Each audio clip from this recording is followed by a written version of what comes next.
Good Hello afternoon, all. everyone. Hello all. Hello.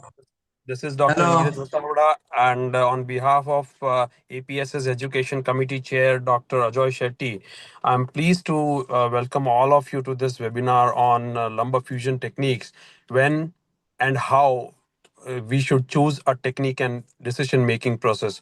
I would like to invite our today's chairman, Professor Shah, who is a very, very senior orthopedic spine surgeon from Bangladesh. I guess and he doesn't require much introduction. Everybody knows him. He has been a stalwart from the country and been associated with APSS, APOA since very long. So may I give the stage to Professor Shah to take further. Welcome, Professor Shah. Thank you, Niraj, for your nice introduction. Good afternoon, everybody. It's a great pleasure for me that I'm going to chair our this Asia Pacific Spine Society webinar. And already as I mentioned that the education chair also Shetty and Nivas is organized a very good program. And today the moderators, the two moderators. This session is going to be moderated by Vishal Kundnani and Chee from Malaysia. And we have very learned speakers.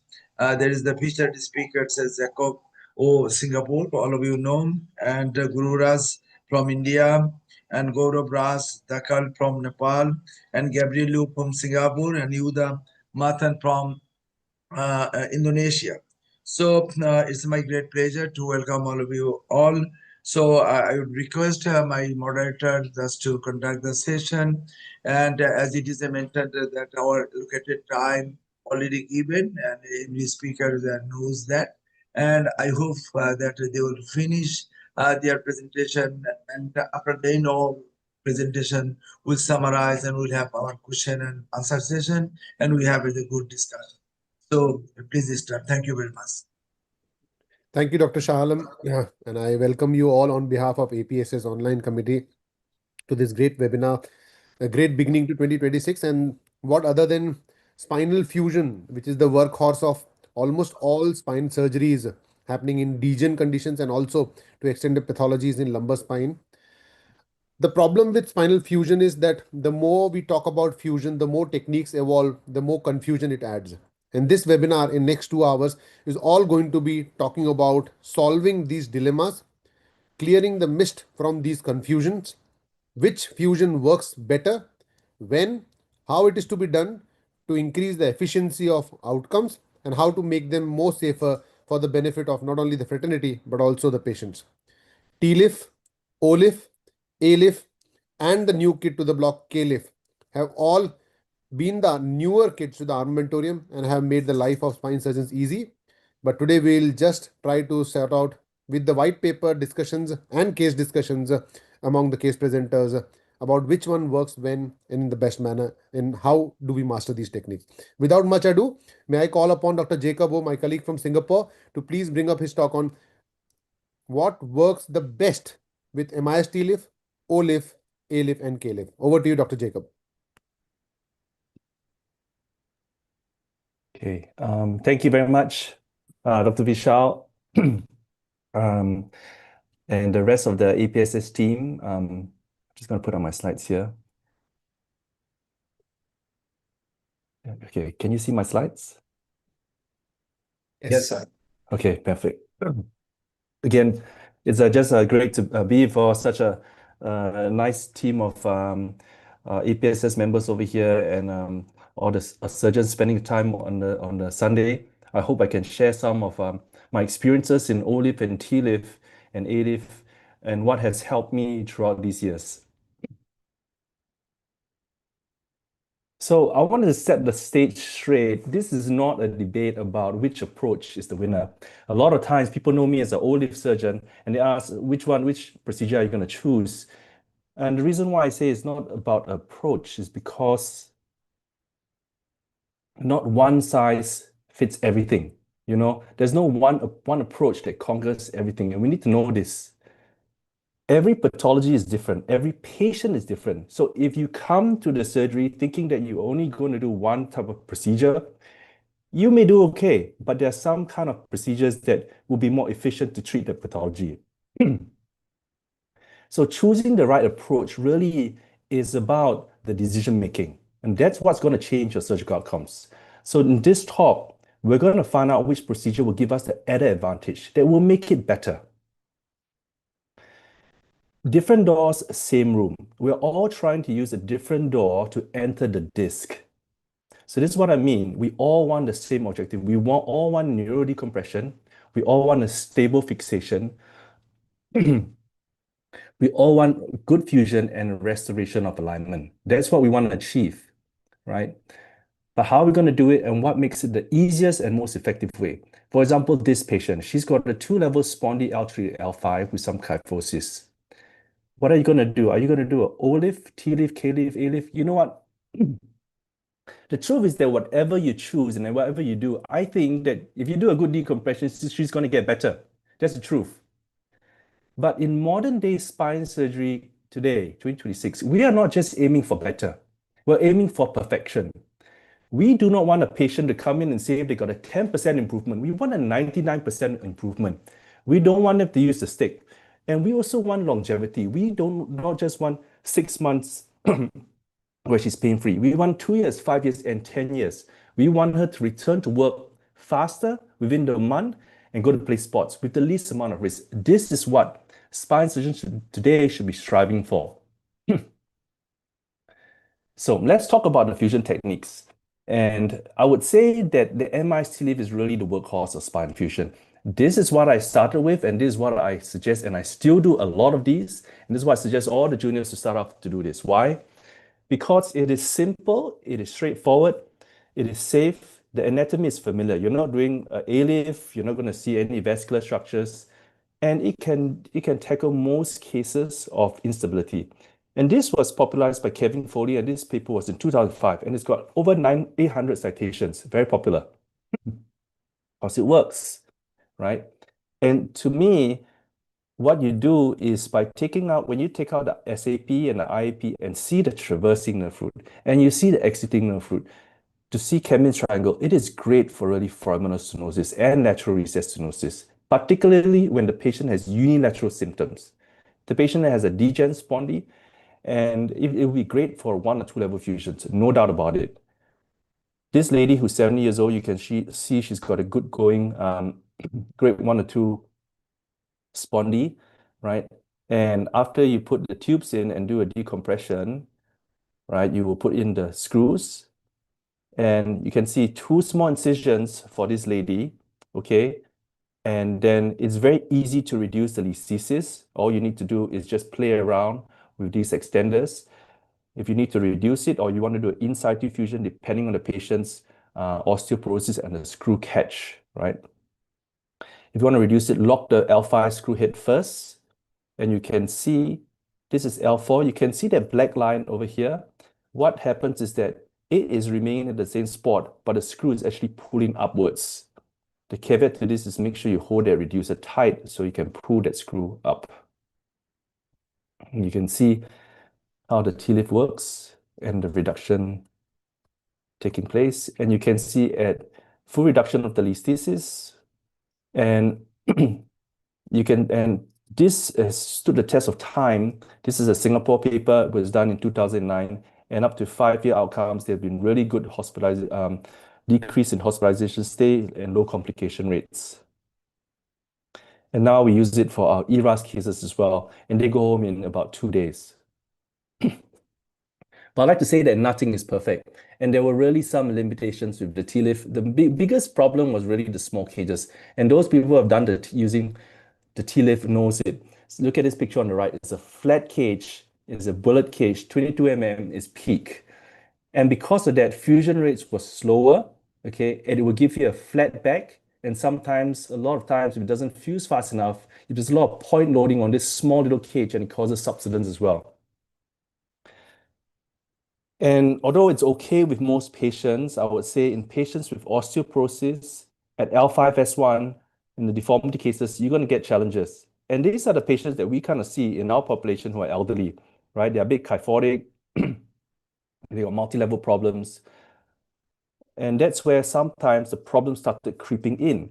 Okay, not for everybody. A subset of groups of patients will get flat backs if you do multi-level cases. They'll get pseudoarthrosis at L5S1, and sometimes with the subsidence, the cage can also back out. Take example at this 77-year-old male. 2-level T-lift I did, and I was actually very, very happy. You know, that this is the father of one of my anesthetists in my hospital. So I was very happy. I sent them this picture, and the patient did really well.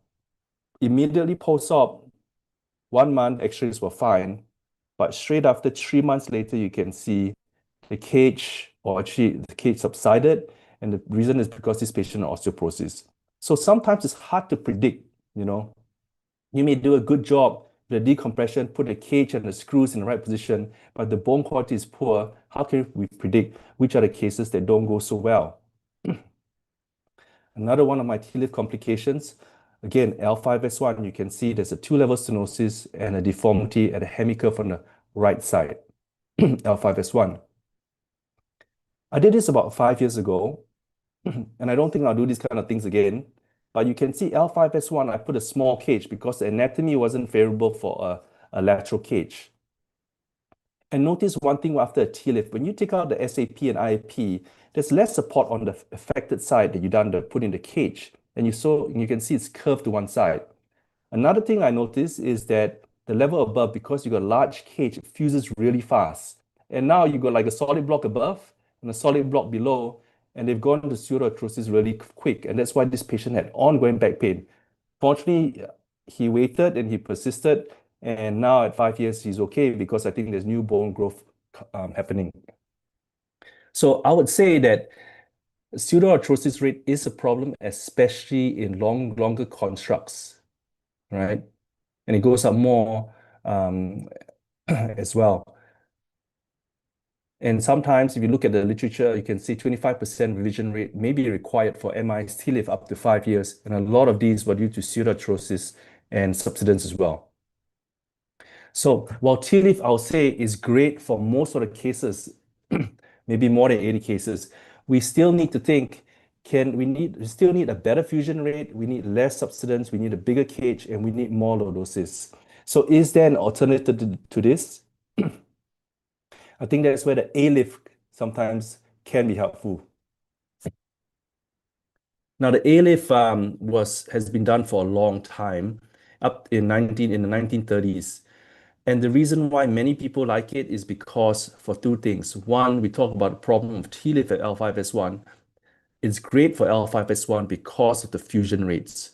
Okay, this is a CT scan. I normally do my CT at 1 year, but these days with these nice 3D printed cages, I tend to do my CTs at about 9 months. So when it's fused, I tell the patient you can do most things that you want to do already because I'm less concerned about implant failure. And we also like to call the A-lift the king of lordosis because we all know that 2/3 of our lordosis is really required at the bottom part of our spine. And we need that lordosis at L5S1. And if you put a flat cage, it can be a problem. So give the maximum amount of lordosis down there. And it's good for deformity and any patients who has a flat back at the level above. This is a case of one of my colleague, Arvind. You can see, I really love how he managed to do a 2-level A-lift in this case. Picture on left is only 12 degrees between L4 to S1. But just by jacking up, you know, get 31 degrees, and by reinforcing the posterior elements using screws, he managed to get about 40 degrees. And now there's also a variation of the A-lift. We call this the X-lift or the O-lift 5-1. It's essentially the same thing. It's an A-lift in the lateral position. That's all it is. You put a patient in a lateral position and you do an A-lift. And there's a lot of advantages about this.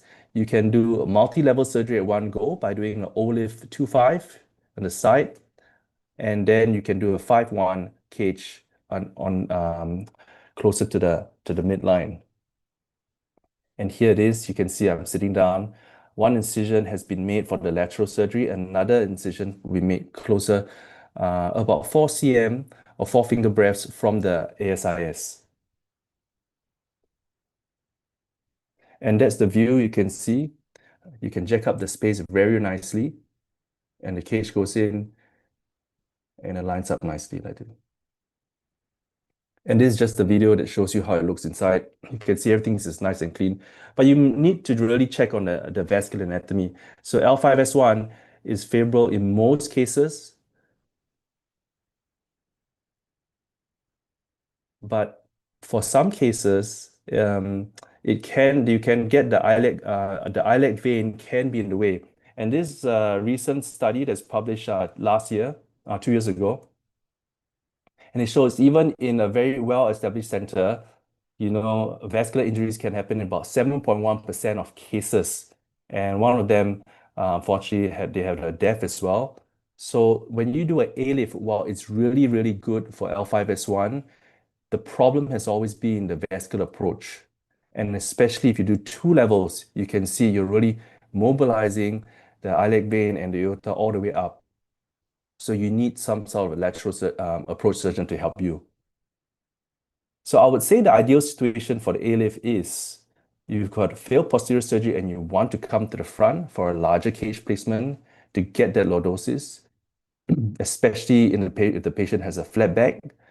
You want to do you can do an indirect decompression because of foraminal stenosis. And I'll say L5S1 isolated pathology is the best. You can do a standalone cage and you don't have to go from the back. If you want to do a long construct, if you do an ALIF, then that's good too. Then you don't always have to go to put pelvic screws. If you do a TLIF, you may have to put iliac screws because you take too long to fuse and you don't want to get a pseudoarthrosis. So are there any more alternatives if you want less vascular injuries and a bigger cage and something that's not just isolated to L5S1? Well, I think that's where the OLIF comes in. And the OLIF has been out there for a while, right? And you can see the cages are very, very big compared to the bullet cages. Gives you good biomechanical stability. There's good fusion rates, just as good as the ALIF, good deformity correction. And also not just in the coronal plane, but also in the sagittal plane. Think about this. Look at this patient who had a multi-level lateral surgery. Imagine doing a 3-level TLIF or 4-level MIS TLIF. It's very hard to get lordosis in that case. You can, but I think it's so much easier when you do lateral surgery. So choose the easier approach to get there. And this patient I did recently, you can see that, 10 years ago, I'll do a PSO for this gentleman at L3, right? Or L2. But now just by putting 4 lateral cages, he straightens up very nicely and everything could be done MIS. And he went home on the second day after the second stage procedure. OLIF is also good if you got a lot of bony defects from osteoporosis. You can see a picture on the right, the CT scan, big hole down there. And if you use an OLIF, you can bypass that defect, right? And put a cage. And picture on the right, you can see that everything is fused up nicely. And in the middle, you can see the hole is still there, but the long cage spans the defect. So that's the strength of the OLIF. So if you see a case like this, you put a TLIF, the teeth will just sink inside and you're setting yourself up for failure in these kind of cases. So you've got to be very careful, study the case as well. So when do I use the OLIF in my practice? I would say for a single level fusion or double, no big difference. I'll tell you that. TLIF, OLIF, KLIF, no difference. But I think what really shines the OLIF is when you tackling multi-level cases like a 3-level MIS case, when you're doing revision cases, and when you can do things using indirect decompression, then you don't have any risk of a CSF leak or hematoma. And for sure, in deformity correction to straighten that spine up. In my last few slides, I'll just talk about KLIF. It's a small incision, about 1 to 2 cm, but it's so powerful, right? And I remember listening to Koichi Sario in Davos, and I don't know whether K means Kevin or K is Koichi. But what it is, it's a posterior approach. It's such a small incision. You can do this under LA as well. And it gives the same result. It gives you spinal stability. The only difference, okay, and here it is going through the Kembin's triangle. And you can see how he cannulates it using a wire first, and he puts the dilators in and the cages in.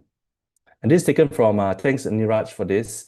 What you're actually achieving is indirect decompression, just like an OLIF, right? And so you want to have collapse this space so you can jack it up, okay? And you can do it for many levels. And the contraindications, because you want to do an indirect decompression, you've got to be careful by jacking it up, whether the patient has osteoporosis or a segmental kyphosis, okay? To me, I think of it like an olive, right? Where you still need indirect decompression, but maybe less forgiving because it's a smaller cage. And the other concerns about K-lift is if you need a direct decompression, is that how do you do it, right? And then you need neuromonitoring because it can be a blind procedure, and you wonder how strong that fusion ability is because the cage is so small. I'll summarize now. You can see that if you look at the 3 different or 4 different types of fusion, there's the benefits for every procedure. But guess what? No single approach wins everything. And that's important to know because each subset, each approach has its advantages. I would just like to say that the T-lift is probably the most versatile. It's a workhorse for me, and it's good for unilateral symptoms. I'll use the A-lift for 5-1, an isolated 5-1 pathology, when I really think that this is a deformity case and there's a high risk of non-union. And I like to use O-lift when doing multi-level constructs in deformity. This is important, I guess, because if you think everybody's going through the same room, but using different doors. If you need to put a big cage because this patient needs it, then use the A-lift, right? If you just need a small cage, then use the K-lift because then you achieve the same goals with the smallest incision and fastest recovery. So choose what's best for your patient by adhering to the right principles. So my take-home message is every patient and pathology is different. There's no one size fits all. If you understand the problem, then it takes you to the decision-making of which approach to choose. And it shouldn't be the other way around. It shouldn't be, I want to do a T-lift because it's T-lift or O-lift because I'm an O-lift surgeon. Choose the right approach. And the more skill set you have, the bigger your armamentarium, the more options you have. And through this, do a good decompression and fixation. This will give you the best result. But we're not just aiming for better result, we're aiming for the best results. And last thing, know your limitations. Does it mean that you don't know how to do an A-lift, you want to, and you know that's a good case, you try to do an A-lift. Remember, a perfectly executed, less ideal approach beats a poorly executed ideal approach anytime. Thank you very much.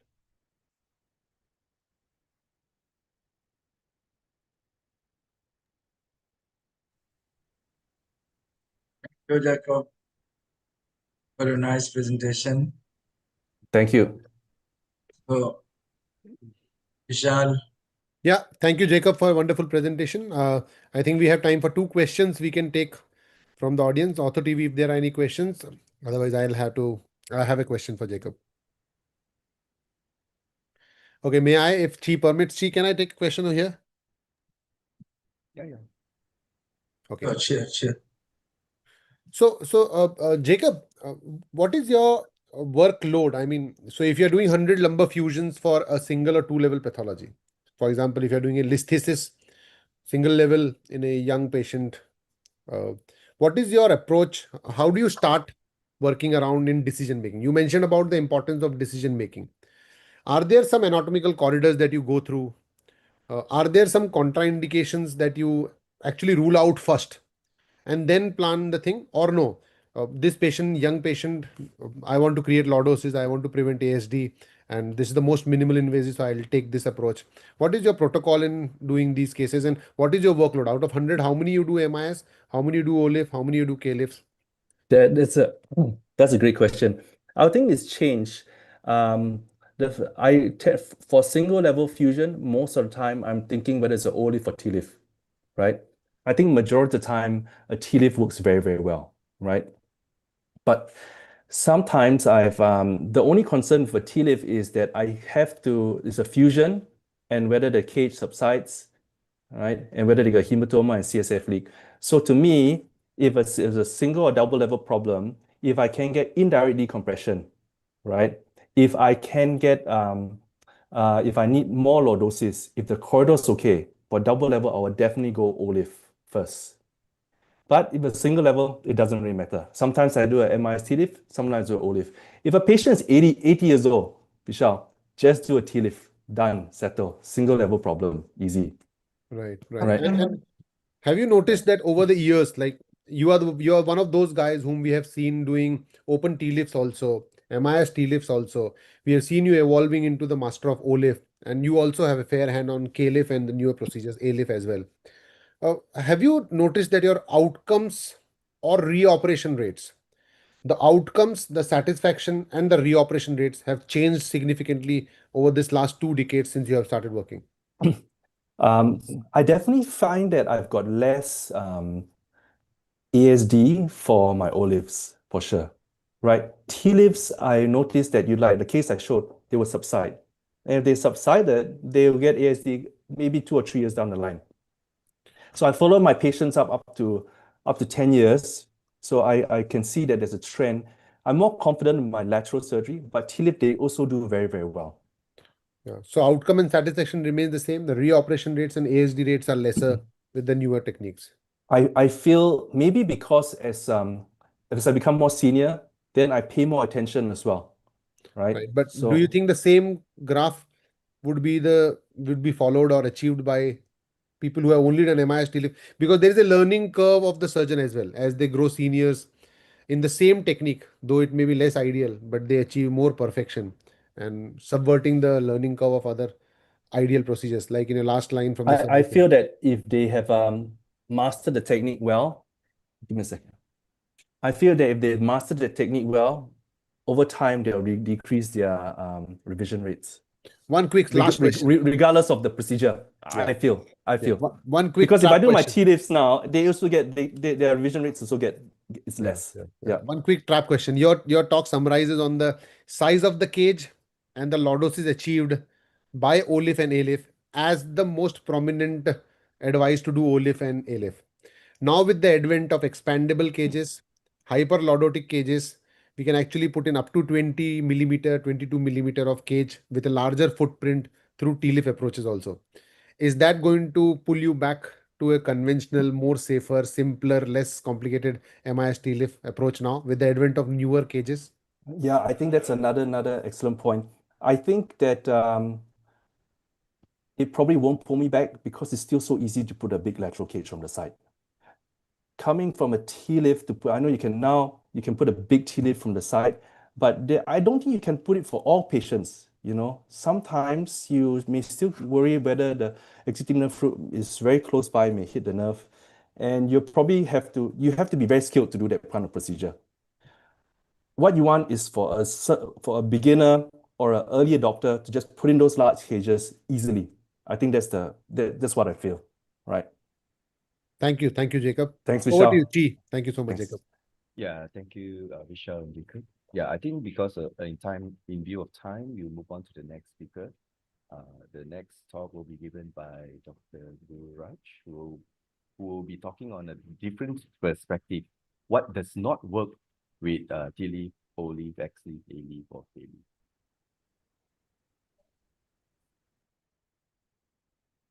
Yes, Gururaj, please start. Okay. Can you hear me? Yes. Yeah. Good afternoon, all. From India, it's afternoon here, and my job has been made a lot easy by Jacob, and with his wonderful talk, he covered some part of what I am supposed to speak. So, anyways, just give me a minute. Okay.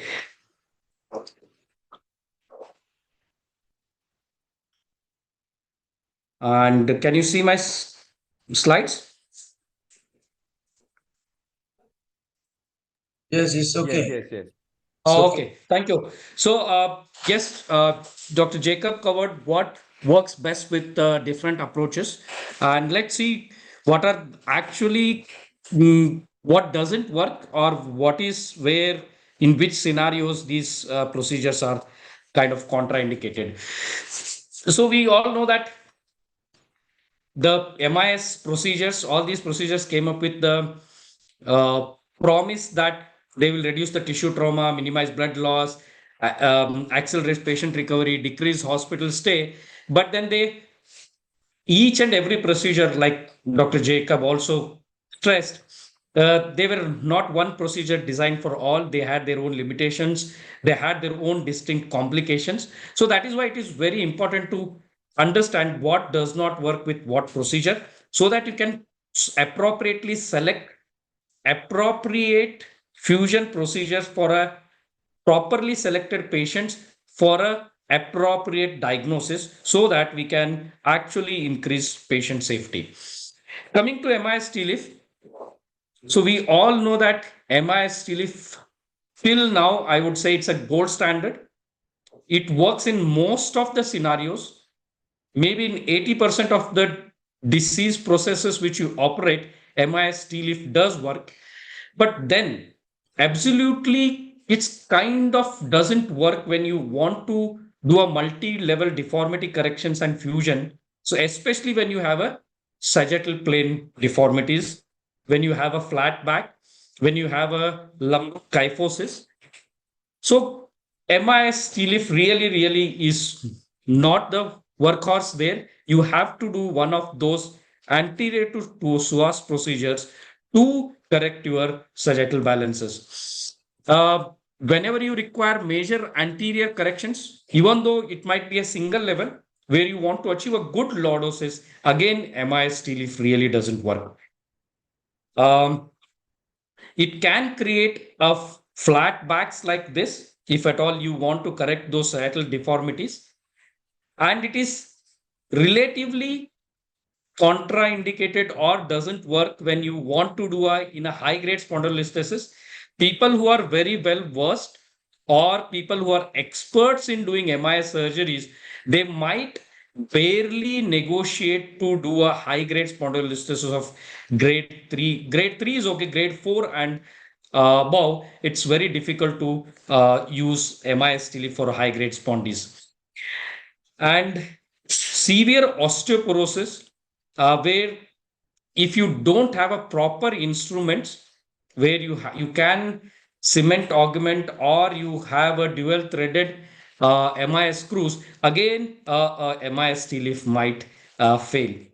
This one peculiar situation where any TLIF, maybe it might be an open TLIF or MIS TLIF fails when you don't have the corridor because of the conjoint nerve roots filling complete foramen. So you don't have a space to put your cage from behind. Again, your MIS TLIF doesn't work in this situation.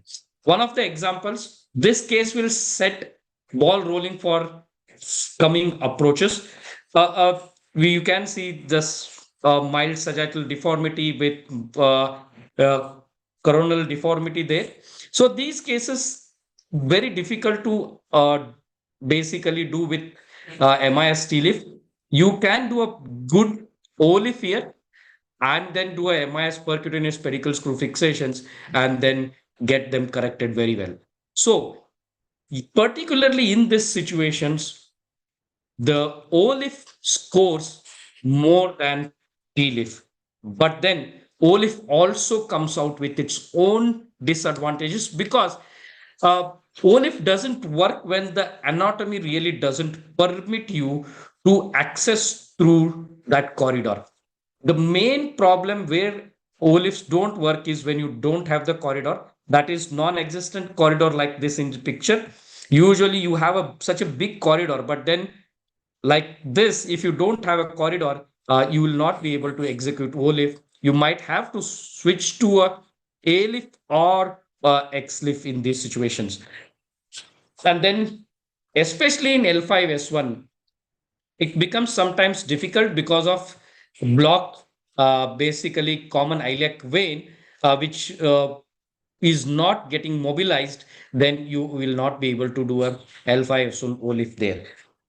Then prior retroperitoneal surgeries, if there is a lot of scarring, again, it becomes a riskier. You can execute if you are experienced surgeon. Otherwise, it becomes riskier to have a vessel injury. bowel injury and ureteric injuries can happen if you have excessive scarring. Then we all know that the sole ATP approaches depend on indirect decompressions. And in such cases where you do OLIF and then especially in Shiza's D, where the central skin association is so severe that just doing a OLIF or any anterior to psoas approach will not decompress them indirectly. You will have to go ahead and do some kind of direct decompression. So again, in such situations, a pure OLIF doesn't work. Again, coming to high-grade spondyles, until unless there is a good release and supported with the pedicle screw insertion and reduction, it's very difficult to do a OLIF in those patients. And severe obesity is a relative kind of a problem where if when you are well versed, if you have a good equipment, you will be able to execute OLIF in those patients. Again, osteoporosis is a boon and bane in these patients. And if you have a severe osteoporosis, if you don't size your cages properly and sit them properly onto the cortices, again, OLIF can fail in osteoporosis where the DEXA scores are less than -3 and the case subsides. Case subsidence in OLIF is more complicated and dangerous to manage as compared to a MIS-TLIF approach. Coming to XLIF, it carries all the problems which are there with the OLIF, but then the main problem is injury to lumbar plexus. The highest injury of lumbar plexus in any anterior to psoas approach or trans-psoas approach is through for the XLIF. So you have to study your lumbar plexuses properly, and especially when there is a prefixed lumbar plexus where the plexus are dividing exactly onto the L4 vertebral body or onto the disc. Again, the corridor becomes really difficult, and ultimately you end up having femoral nerve plexopathies or femoral nerve injuries there.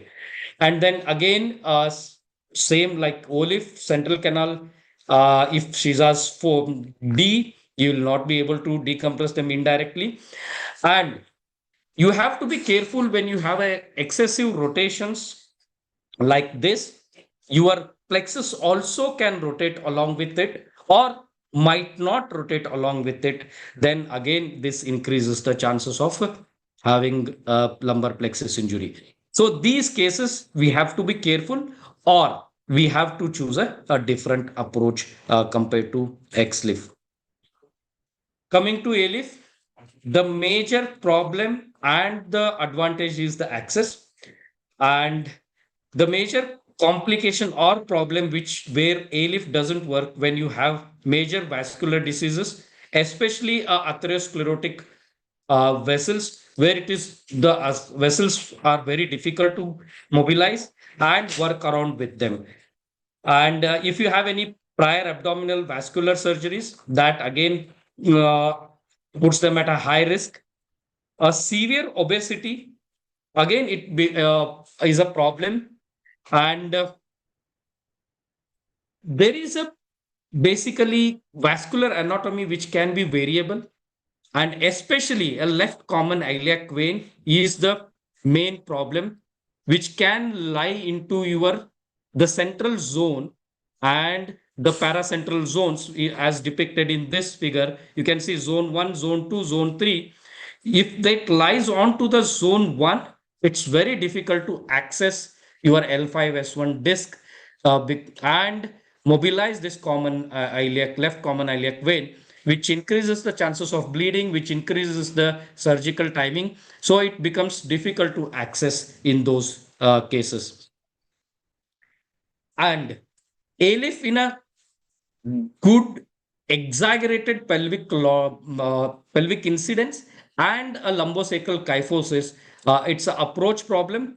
The corridor is such that you will not be able to approach the disc when you have a higher lumbosacral kyphosis.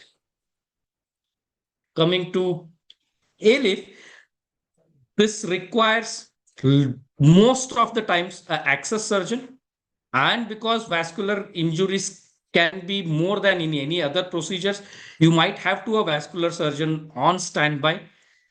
That itself, it makes a difficult surgery, and that itself makes these surgeries to be performed not in every center.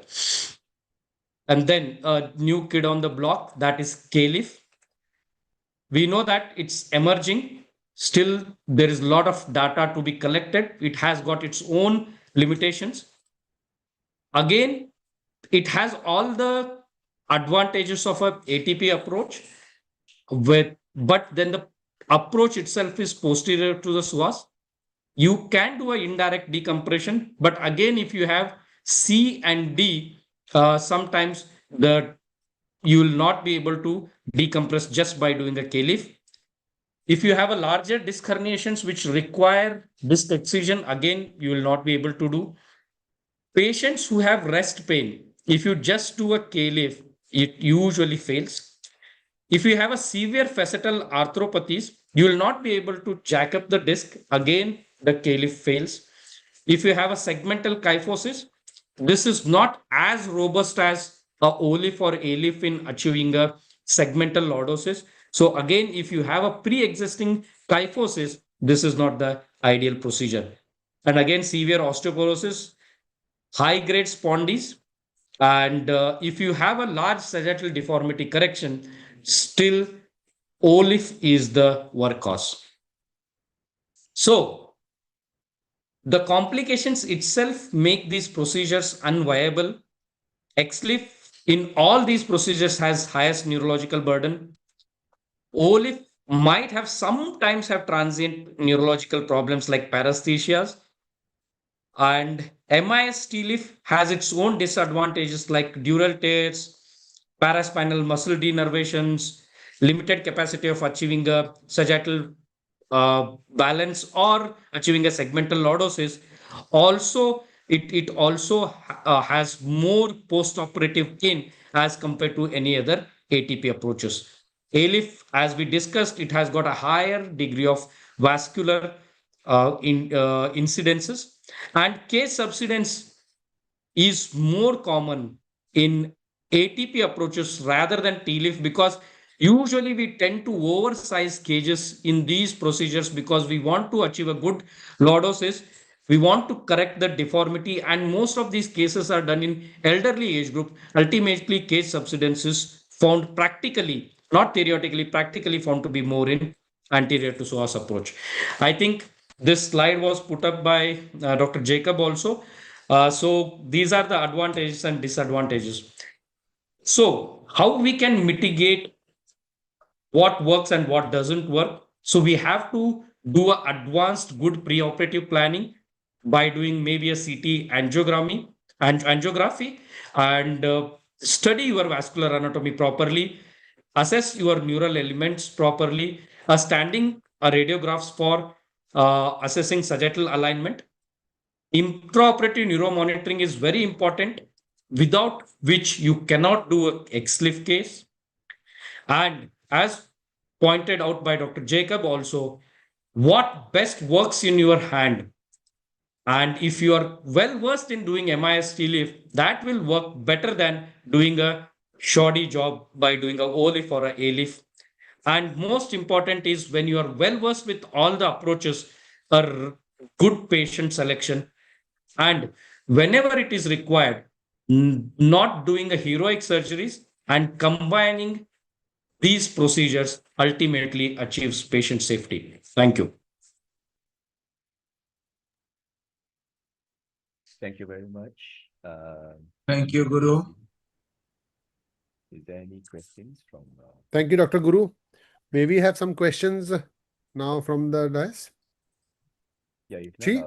not, I'll start with my one question. So, there are many approaches, and I think they all have their advantages and disadvantages. But if for a young surgeon, which approach do you think that you will recommend a young surgeon to master first? And what's your reason? Yeah. So first thing is, I would say every spine surgeon who is starting up with his career should be well versed with, first thing is open procedures. They should know a good open T-lift first, then maybe a MIS T-lift, then they can graduate to O-lift and then A-lift and then maybe K-lift. O-lift and K-lift can be learned in a similar learning curve, but then yes, the learning curve for the MIS T-lift is not as high as O-lift, and the learning curve for the A-lift is much higher as compared to O-lift surgeries. So for a young surgeon, first of all, they should know good open surgery. Then they should and must know MIS T-lift. That is the gold standard right now. Thank you. I give you a hypothetical question.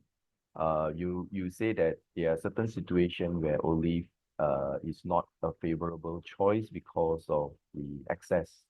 So if you have a deformity that need multi-level fusion and without this access, what would you do? So that is why if you don't have a good corridor, then you can do hybrid procedures. Usually the corridors at 2, 3, 3, 4 is not a problem. The problem arises at L4, 5 and L5, S1 mainly. If at all you have corridor issues, maybe combining O-lift with A-lift is a good choice when you don't have a O-lift corridor. Because when you don't have O-lift corridor, usually you have a good A-lift corridor. So combining the O-lift at the higher levels and A-lift at lower levels, that will be a good option. Or depending upon the sagittal alignment or a deformity which we are able to correct, we can combine it with the K-lift also, or expandable T-lift cages. We can try to achieve reasonable amount of sagittal correction. Yeah, maybe one last question. If just say you do not have a vascular surgeon in your hospital, so would you still proceed to do anterior procedure, or you will not? So if you think there is no vascular surgeon in your vicinity, then it is too riskier to do anterior procedures, because we have all seen and witnessed in most experienced hand vascular injuries can happen. And if there is no one to manage those injuries, we shouldn't be doing anterior surgeries in such centers. Thank you very much. I think we'll move on. Maybe I pass over to Dr. Vishal to introduce the next speaker.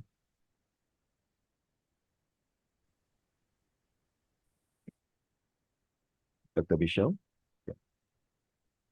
Charles, you can call the next speaker. Okay. That maybe I'll introduce the next. Oh, yeah. Okay, Vishal. Yeah. Sorry. So may I take this opportunity to invite Professor Gabriel Liu, who is also my mentor, and I have done my fellowship. I have really been honored to be working with Prof. Gabriel, and who other than him but to bring the practical decision framework about how to choose the right fusion technique. And I'm sure this will answer most of the questions that we had in the previous two sessions on how the young guys should choose the beginners fusion levels and how we should master the more advanced techniques. Over to you, Dr. Gabriel. Welcome. Thank you very much, Vishal. Thank you for the kind invite, and thanks, Prof. Shah and also Chee and then for moderating.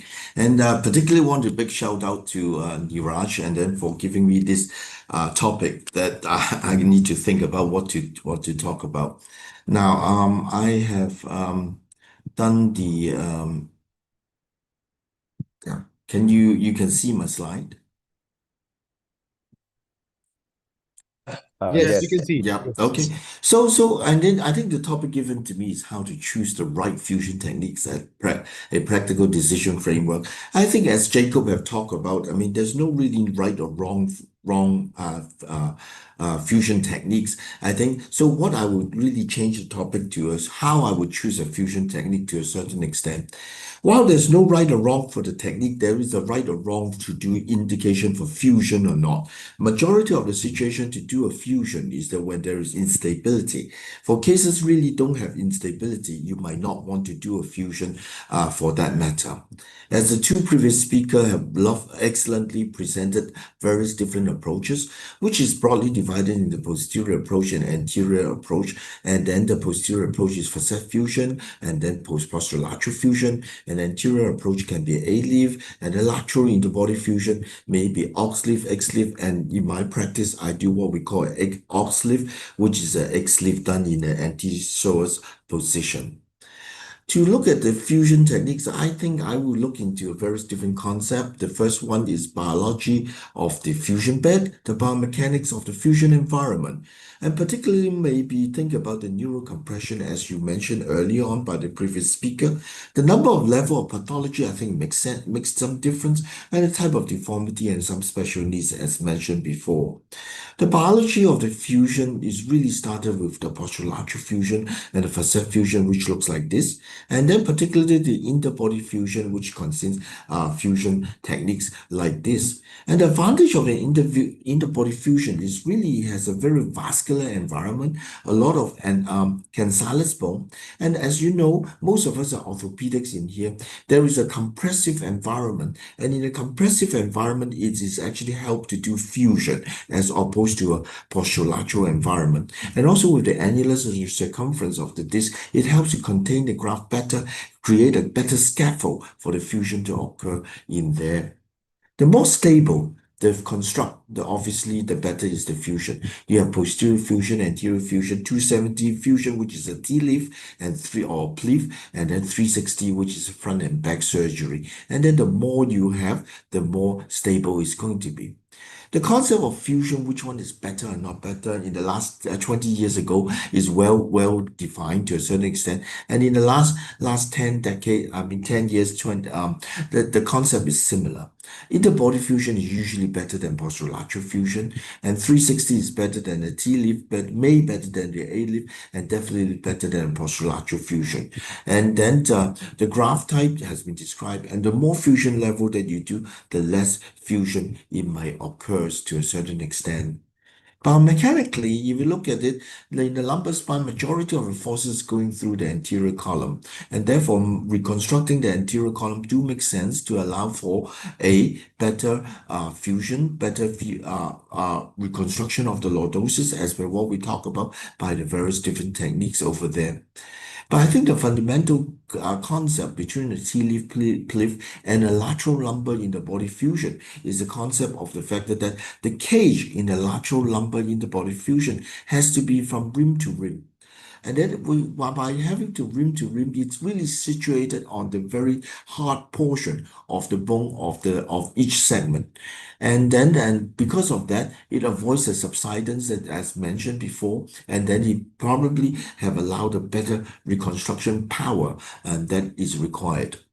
Look at this paper, Tani, and then talk about if you use a lateral interbody fusion cage with a 20-degree, such as the ACR cage, you can really have a good lordosis of creation and also the disc formation. So it's a really anterior lateral interbody fusion is a powerful method. With the advance of the newer cages with 30-degree cages, the amount of degree of correction can even be better. If you put in one single cage using an MIS, the correction power may be about 25 degree. If you with a MIS, one cage, and then you cut open MIS at the back, you may correct 35 degree, and then you have a deformity. And then if you with a MIS in front and then cut open at the back, you might correct the deformity with about 55 degree. So there are various different techniques you can combine in order to make it work.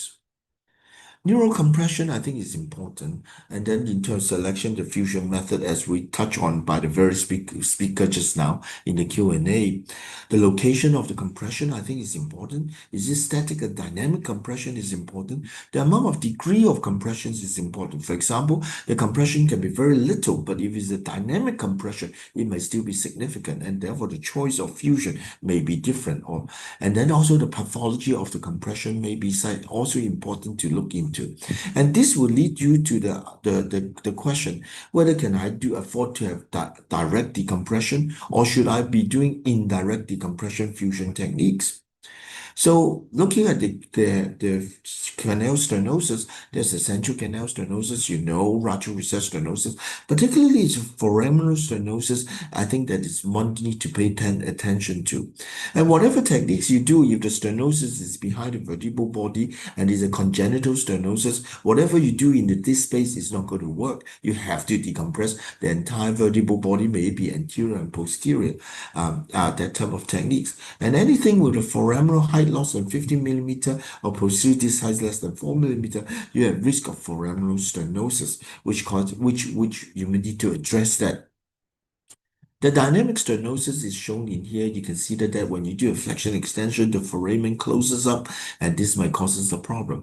And this is similar to if you have a vacuum sign in this particular spine. If you have a vacuum sign, you can see that in this MRI, when you bend up and down, the foramen tends to compress. Again, you might need to do some form of decompression or stability for that matter. So do we do direct decompression to look into the nerve to make sure everything is okay, or indirect decompression, stretch out this disc space and hopefully the nerve to be decompressed? In the classical paper for indirect decompression using lateral interbody fusion technique, you can see that the classical paper, you can open up the canal as shown in the slide and on the screen. But if you look closely, the foraminal distraction and improvement on the black bar is actually much better. But when you compare the improvement on the central canal stenosis on the left-hand side on the screen, and then there's not much improvement. So central canal stenosis maybe also have to pay attention if you want to attend for indirect decompression. Clinically, how to make it successful. Professor Vishal from Thailand have looking at 191 cases, talk about his 4 criteria that it will be successful for you to do indirect decompression and it will work. The first criteria that I think in my mind is the most important is that when the patient lie down, the leg pain goes away.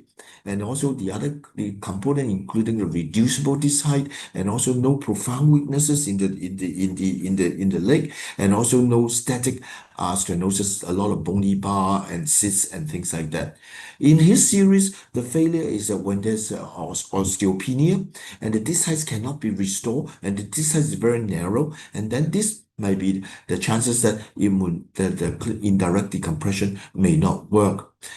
Looking at the minimal invasive international study group, New R9, which is famous for MIS deformity correction, and they come up with the criteria who should do what. Beginner is green, and then intermediate and expert is an orange color. But what they all come to conclusion is that if you have severe osteoporosis, like negative 3.5 or more, and then you should not do lateral interbody fusion in this type of cases. I think the location of compressions also need to pay attention. We mentioned a lot of dynamic stenosis in the foraminal stenosis, but how about the spondylolytic spondylolithiasis?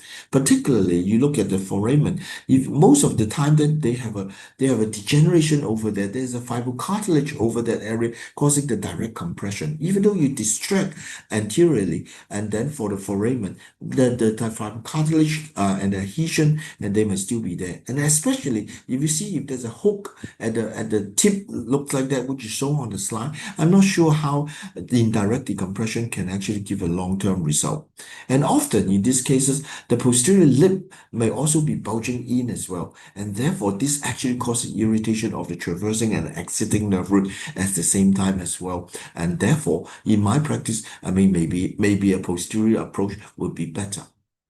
And the type of pathology, I think, is also important. You consider the fusion technique or the decompression technique. Would you be doing a anterior decompression for this method? Probably would have to be a posterior decompression and then fusion techniques for this type of method. And even in thoracic OPLL, many of us will probably just do a posterior decompression and stabilization. And of course, we can, if we want to, we can do a costotransversectomy techniques to approach that.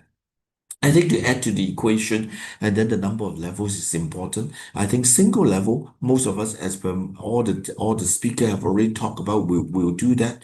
And then this is the case we did almost 20 years ago. And then when there's no hyperlordotic cages, but with the hyperlordotic MIS T-leaf cages, I think we can do better. And definitely in my hands, open T-leaf get a better lordosis in that aspect. There's enough meta-analysis and systematic review to talk about O-leaf is better than MIS T-leaf in terms of restoration of the disc height and prevent subsidence, because the principle and the stability is different. And then there's also enough comparison to talk about A-leaf probably in L5S1 give you the best lordosis, and O-leaf probably has the least blood loss, and then T-leaf have maybe 16% subsidence. But when you put everything together, if you can do a good T-leaf and then identify it might still work. I think one of the things to recognize in a T-leaf is that what is a kyphosing T-leaf and a lordosing T-leaf. And then if previously your segmental problem is kyphotic, your T-leaf can usually restore a lordosis quite well. And also, but if your segment is hyperlordotic, and then sometime when you do a T-leaf, you may lose a little bit of kyphosis. But even though in that's the case, it's only about 3 degrees we're talking about for long term in 2 years in this particular paper. You need to think about, well, the cost as well, right? In a T-leaf is 4 screw 1 cage. In an LLIF lift is also 4 screw for 1 cage. But then when you do LLIF, you might need to use artificial bone graft. You might need to do two approach. You do a lateral approach and also a posterior approach. Do you charge the patient twice? And then for the billing, and also some of them, you might need to do a neuro monitoring as well. And this add to the cost of a simple open T-leaf, single level or MIS T-leaf. For 2 levels, yes, most of us will start to do some lateral decompression, because multiple level MIS T-leaf is really tiring.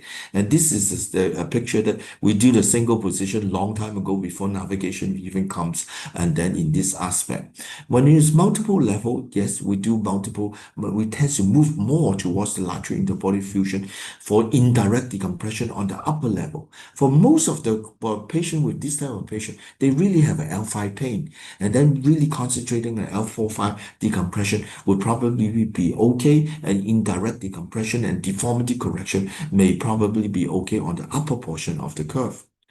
Finally, the type of deformity, scoliosis predominant, maybe we do posterior approach, and if it's kyphotic deformant, obviously lateral interbody fusion or A-lift to get the better lordosis will be better. In terms of revision, deformity mask with PJF and also fusion mask, then most of us will do a posterior approach because we need to do osteotomy.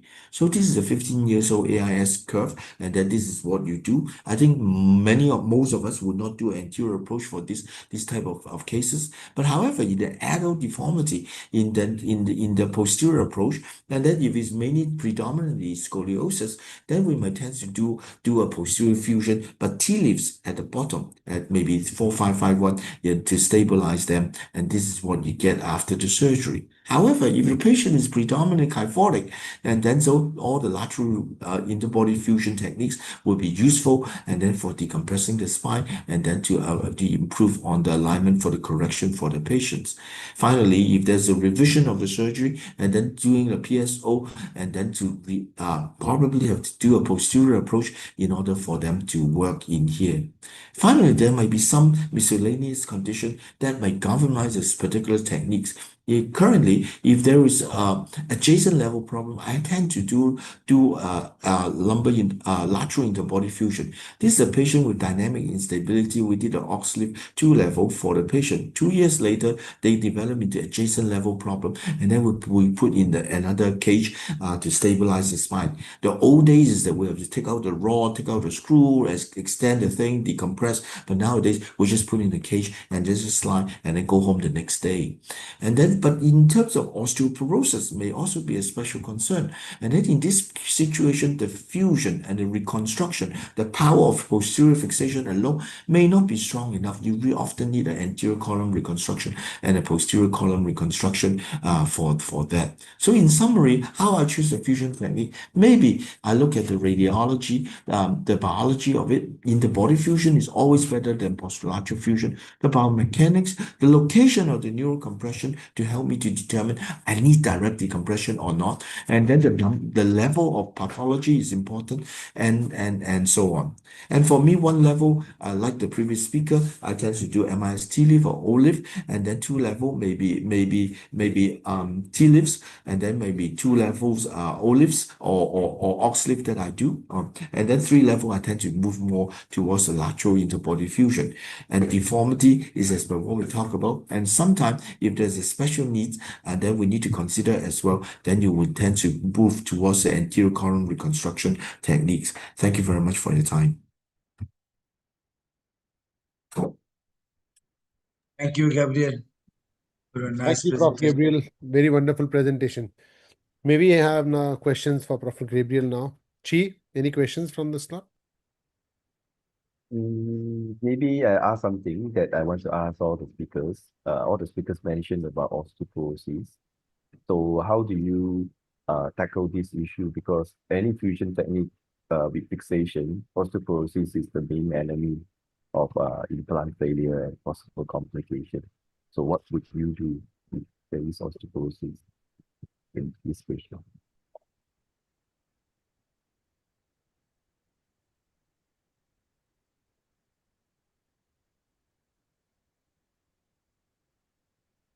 Maybe I will start off. I mean, I think osteoporosis and then there's implant failure is a classical thing. With the implant failure leading to pseudoarthrosis is therefore today's our topic.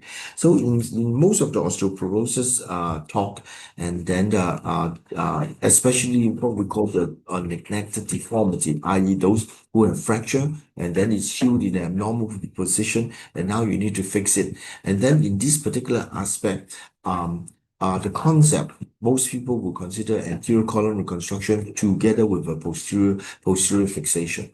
I think that would be the way, as opposed to acute osteoporotic fracture at 3 months, that is failure of vertebroplasty. Then you can maybe just do posterior fixation to a certain extent. And of course, how do you improve the implant and the stability of osteoporosis fixation? That would probably be another forum.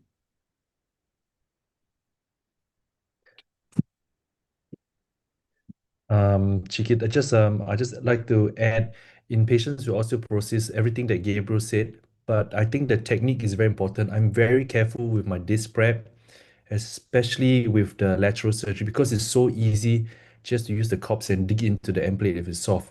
So I get a BMD scan, and I'm still going to go for surgery, right?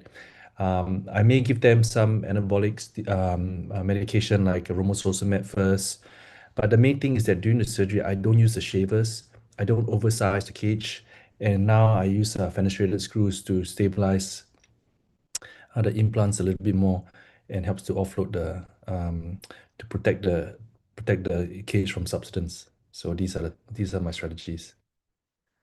Yeah, thanks. Would any one of you, you just say you detected there is osteoporosis, will delay the surgery and treat it first? Is that an option or not an option? I usually, sometimes patients, they come with severe pain, and in patients with deformity, I guess long constructs, then I might try to delay it because their main issue is back pain, right? So I say, okay, maybe take some medications, have a jab, and then try treating it first before I fix it.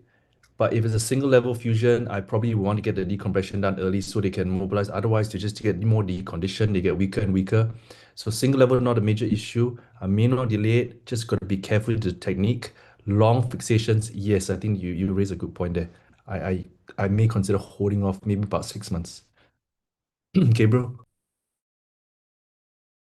Yeah, I totally agree with you. If there's time, I will always wait. And then I think in terms of the adult deformity consensus for most people will probably give 2 to 3 months of Rosurofumet and then 8 months minimum after that. And then and sometimes if it's Rosurofumet can be up to 1 year, it's teriparatide up to 2 years. So that is the thing. But in our clinical practice is that most of these people who come along is really suddenly paralysis in the legs, and then because of the fracture of the severe deformity, and then if not, they won't even want to do surgery in the beginning anyway, because they're often elderly and they're already quite kyphotic and things like that. So, but if you have time, yes, absolutely, we will wait. Yeah, maybe I ask a further question to Professor Gabriel. Yeah, but most common cases that we encounter that require fusion is degenerative spondylolisthesis is single level. So can you tell us your decision framework for this most common presentation? What are the things to look out for, and what approach will be suitable for these common cases that we encounter? Yeah, thank you very much. I mean, I think I think this is a debate that's forever going on. But in my practice, and then if it's single level, and then I tend to do a MIS2 leaf, and then as per what Jacob talks about, and then it is simple, direct. I like to see the nerve that's being cleaned up, and then I know if the cage subside, it doesn't really matter because I've already decompressed them. It subsides. Is okay, and then as long as the thing doesn't get loosened, I think there's various details. Then you need to pay attention when you do the T-leaf to avoid all this complication that we mentioned to create a lordosis reduce and reduction, which we have no time to talk about. But I think the cause I think is important. And there's one thing which we mentioned earlier on in the talk. But the second thing is that until now, I don't think we have a conclusive evidence to show if you reduce the spondylolisthesis, if you maintain a significant lordosis, it actually improves the significant outcome to anything. And also, they certainly have no paper to demonstrate if you have a better lordosis, you will probably avoid surgery for certain percent. It is so wow, and also there are increasing paper coming up. If you do a lateral interbody fusion technique, they do subside as well, maybe a few degrees. And then with the subsidence, if you have not done the posterior decompression, the restenosis may be tricky to deal with as well. Thank you. Thank you very much, Professor Gabriel. So I think we'll move on and you discuss later in the case discussion. Maybe there are more things to discuss. So you go on to the next speaker, Dr. Gaurav, who will be telling us on do cage profiles and design actually matter. Gaurav Dhakal, yes.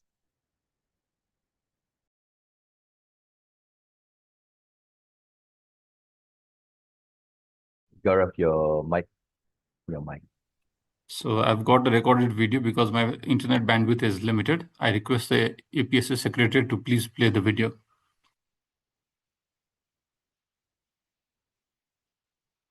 At the outset, I would like to thank the organizers of this APSS Advanced webinar. I'm Gaurav from Kathmandu, Nepal, and I shall be speaking on do case profiles and design actually matter. An interbody case is required to support the anterior column. It also acts as a medium or a conduit for interbody fusion to restore the segmental alignment of the lumbar lordosis, restore the disc and the foraminal height, thereby causing an indirect decompression of the neural elements, and to support the pedicle screws till fusion has occurred. Both the material and the design of the interbody case has a direct bearing on its biomechanics, both the mechanical and biological properties. When inserting an interbody cage or an interbody device, we should be well versed with the case-related complications and try and avoid these complications as far as possible. Case subsidence, segmental malalignment, pseudoarthrosis non-union, a case backout, all these may result into pain and neurological deficit. The materials used in the manufacture of an interbody case can be either titanium, tantalum, PEEK, or composite cases like titanium and PEEK both combined. The PEEK and titanium cases are the most commonly utilized materials. PEEK cage. The PEEK material has an elastic modulus similar to that of the bone, therefore with similar mechanical properties of that bone. This results in the minimal stress at the bone and the case interface, resulting into lower subsidence rates. PEEK being radiolucent, the fusion can be better assessed when a PEEK cage is utilized. However, the PEEK material itself being bioinert has limited osteointegration properties, and this can result into delayed fusion or non-union or a higher rate of pseudoarthrosis when compared to titanium cases.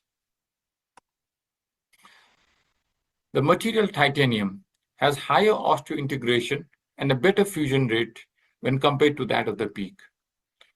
Titanium also has a higher strength and high durability when compared to a PEEK cage. Because the elastic modulus of titanium is higher than that of the bone, it has high stress shielding and high subsidence rates compared to that of PEEK cages. In order to get the maximum benefit of PEEK and titanium, we now have composite cases of PEEK and titanium. The benefit of titanium being better osteointegration and a high fusion rates, and acquiring the property of PEEK, like less subsidence rates. It can be either titanium coated PEEK cases or a PEEK titanium composite cases.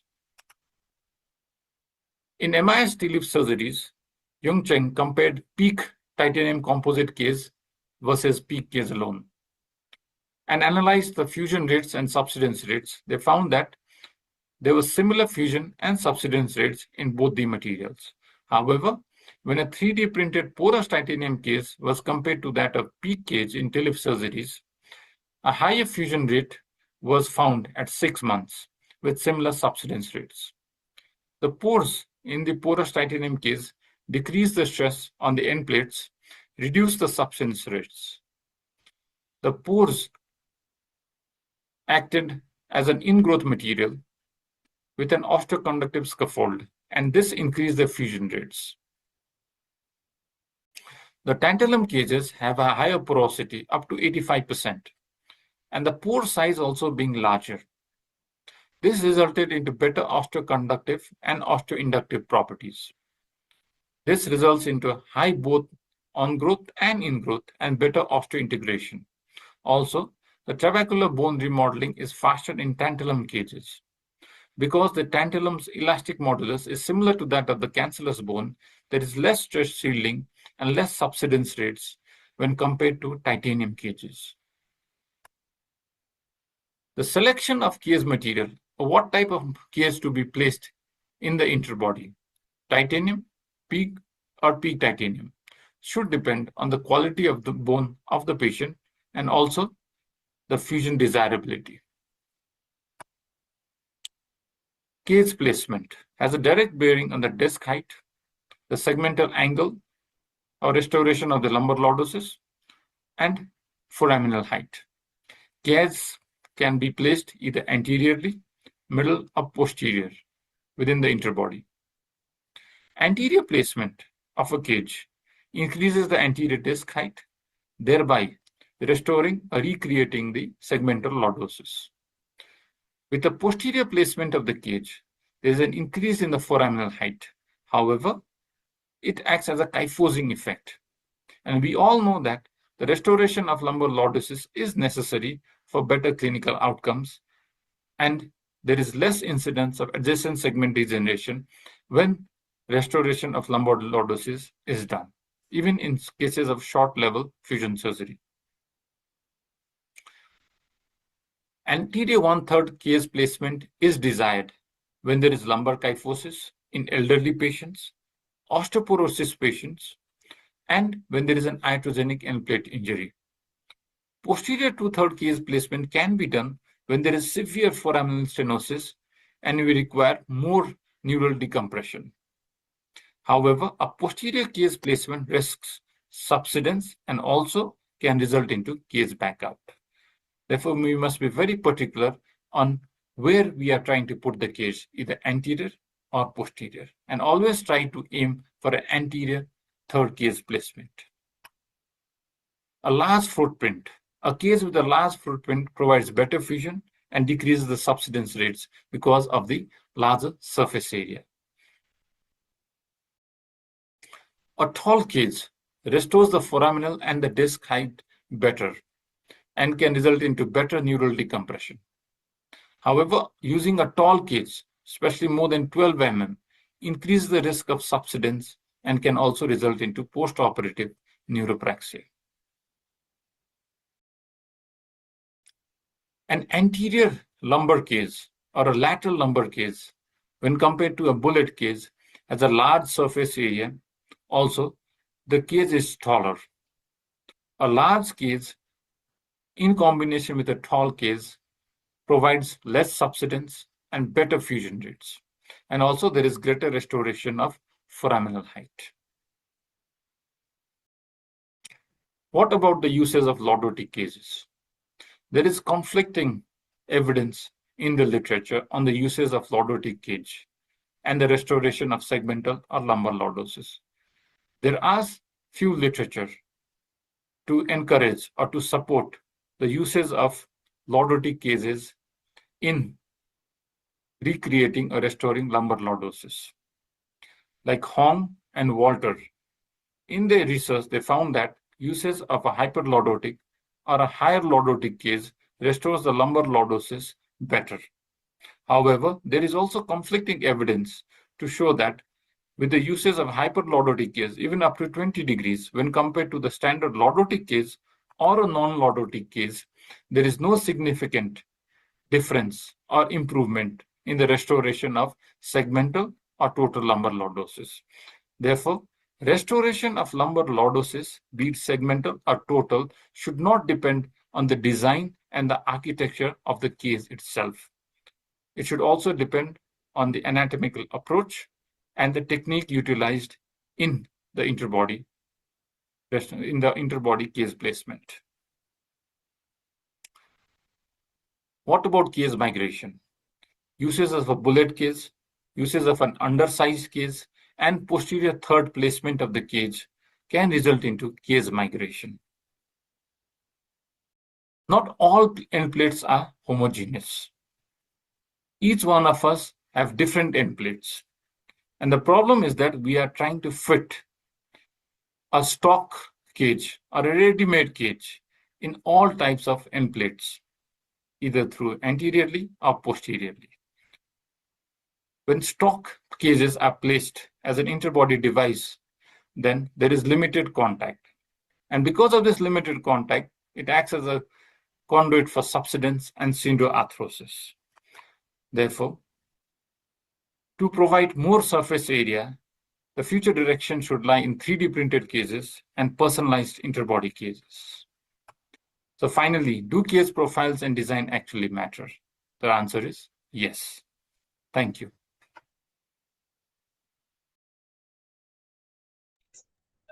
Thank you very Thank much, you. Gaurav. Yeah, thank you, Dr. Gaurav. Yeah, is there any questions from OrthoTV? Maybe I'll ask Dr. Gaurav.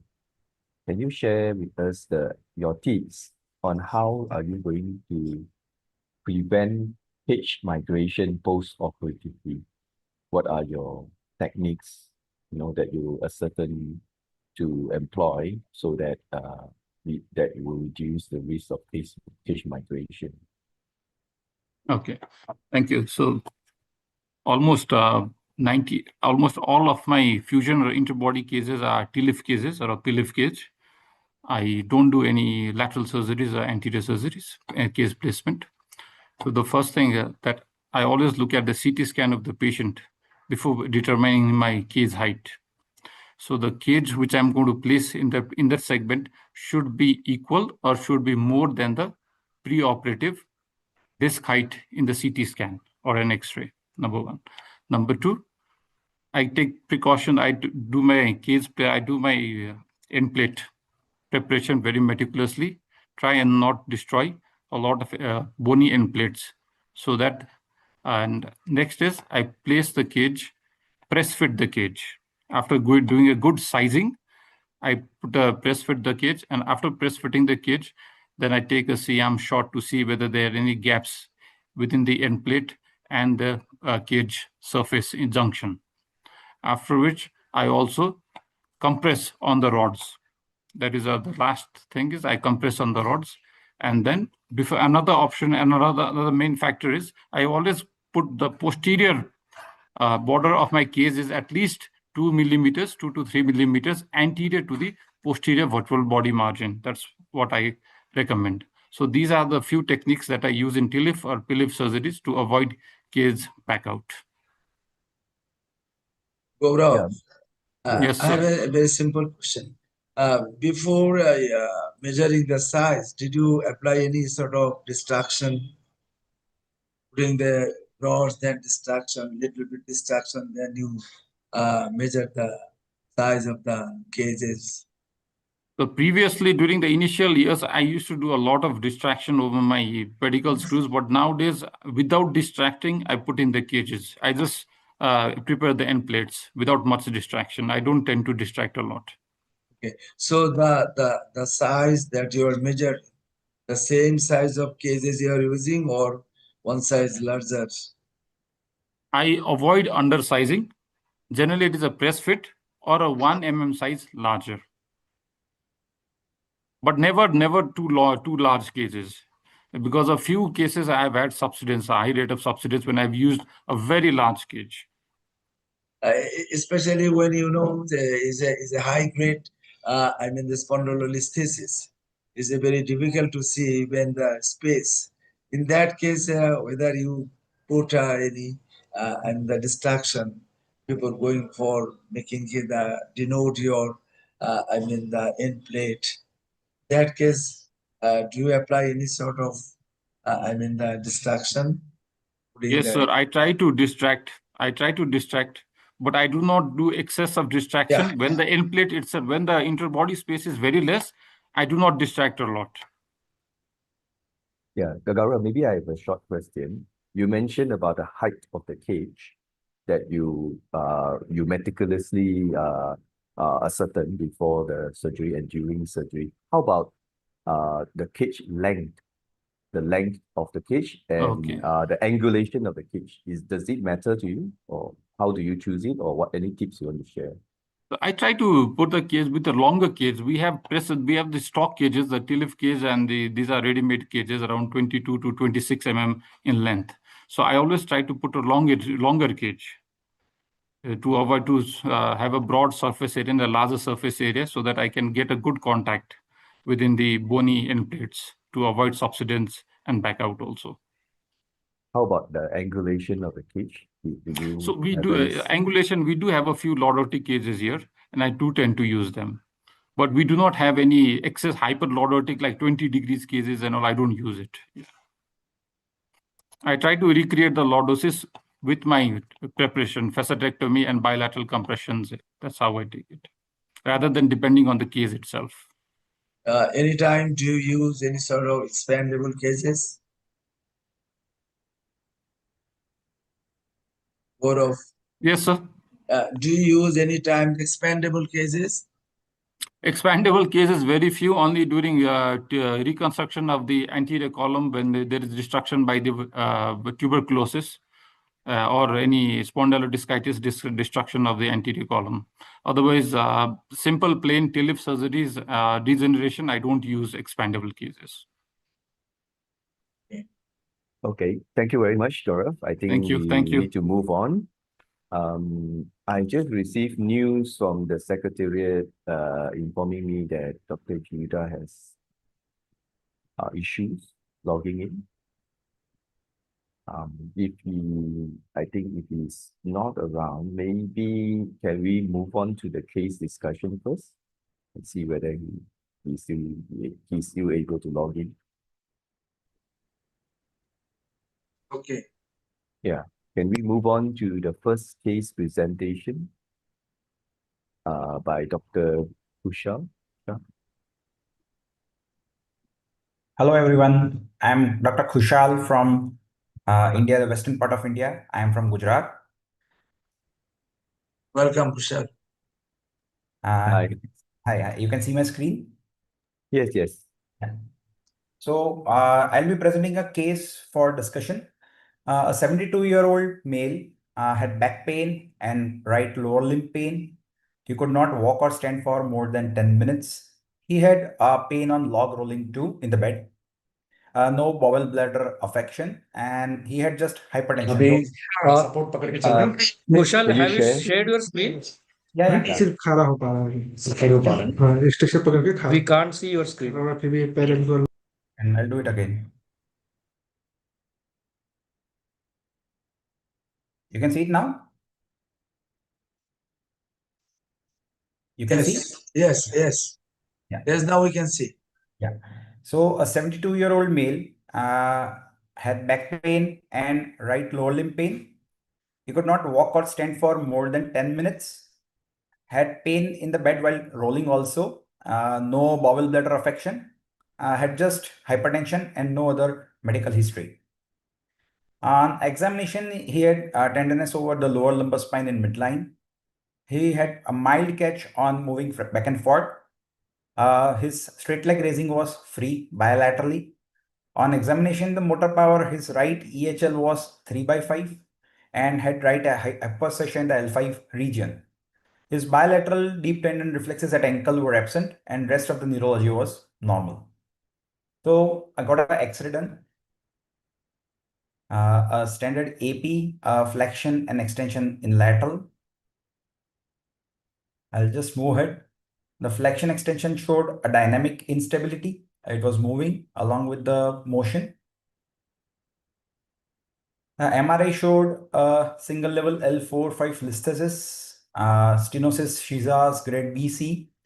Two things, he had good lordosis, had significant stenosis of ligament flavum, and had right-sided facet, a bit of effusion, and probably some hypertrophy too, pinching the nerve root.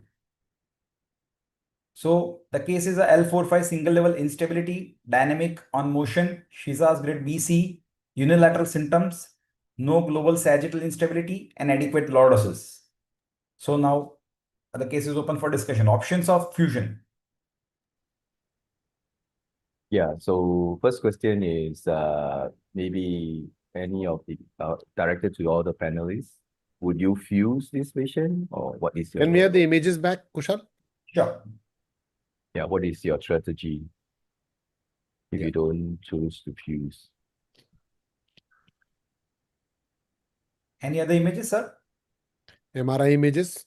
Yeah. So to summarize for all the panelists and all the delegates, it's a mobile grade 1 L4-5 listhesis with ligamentum flavum hypertrophy and mid-sagittal facets at L4-5 level in a symptomatic patient, 75-year-old male. Dr. Jacob, what will be your principles of fusion or decompression, or what are the principles of surgery in this particular patient? What do you want to achieve as the outcome? For this guy, he's got both back pain and a catch, right? And he's got severe leg weakness. And I see from the MRI scan there appears to be some facet cysts Yes. down there causing some compression. So I definitely want to address the instability because he's got symptoms of back pain, it's moving, and there's facet joint effusion and a cyst. So just decompressing alone, I'll be worried, right? Whether the cyst comes back. So I'll definitely fuse.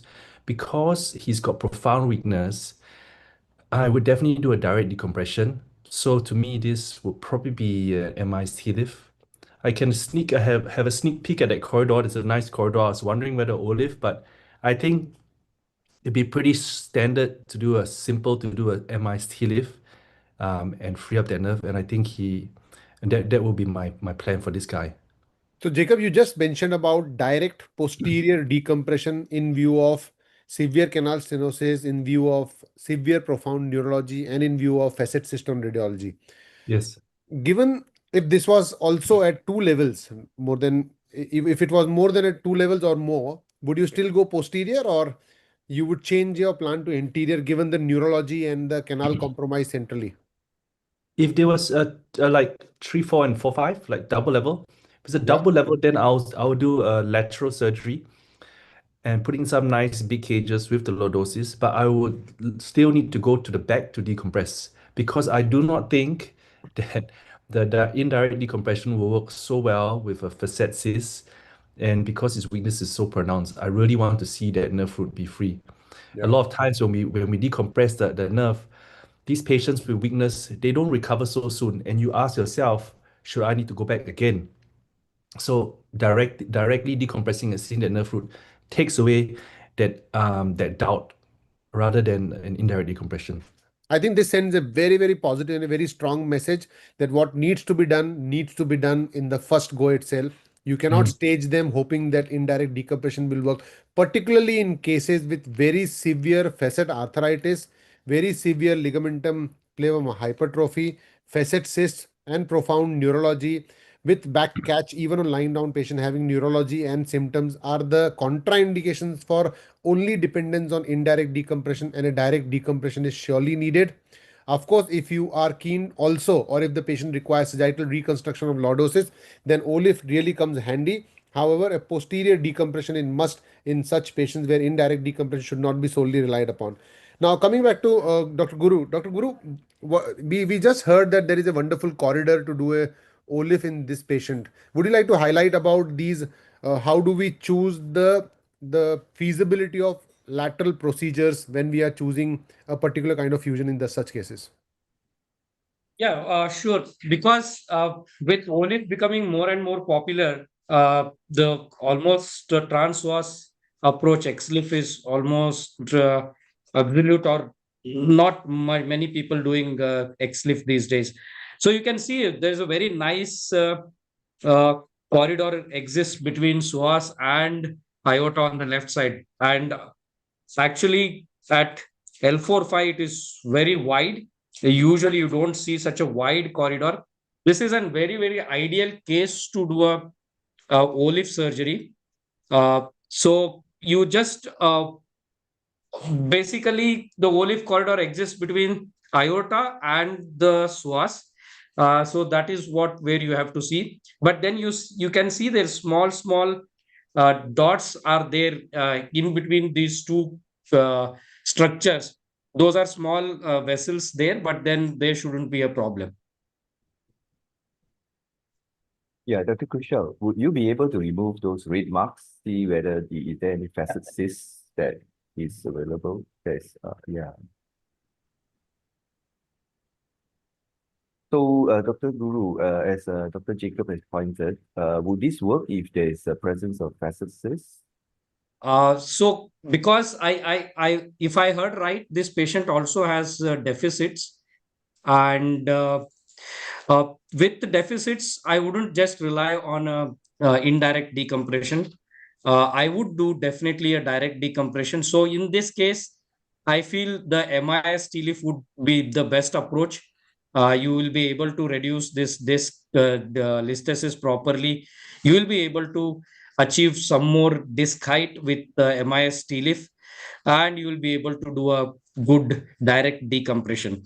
So I would do a MIS TLIF in this case rather than OLIF. Dr. Gabriel, do you have any comments on this case? No. I think the only thing that I want to comment is that many of the patients who need to do the surgery is really for the neural deficit. So a good decompression is important. Maybe direct or indirect. If you think indirect is not suitable, direct is definitely important. And then the fusion method will comes after that. For single level lordosis restoration, is important, but as long as you're not kyphosing it, so I think it's still acceptable to a certain extent.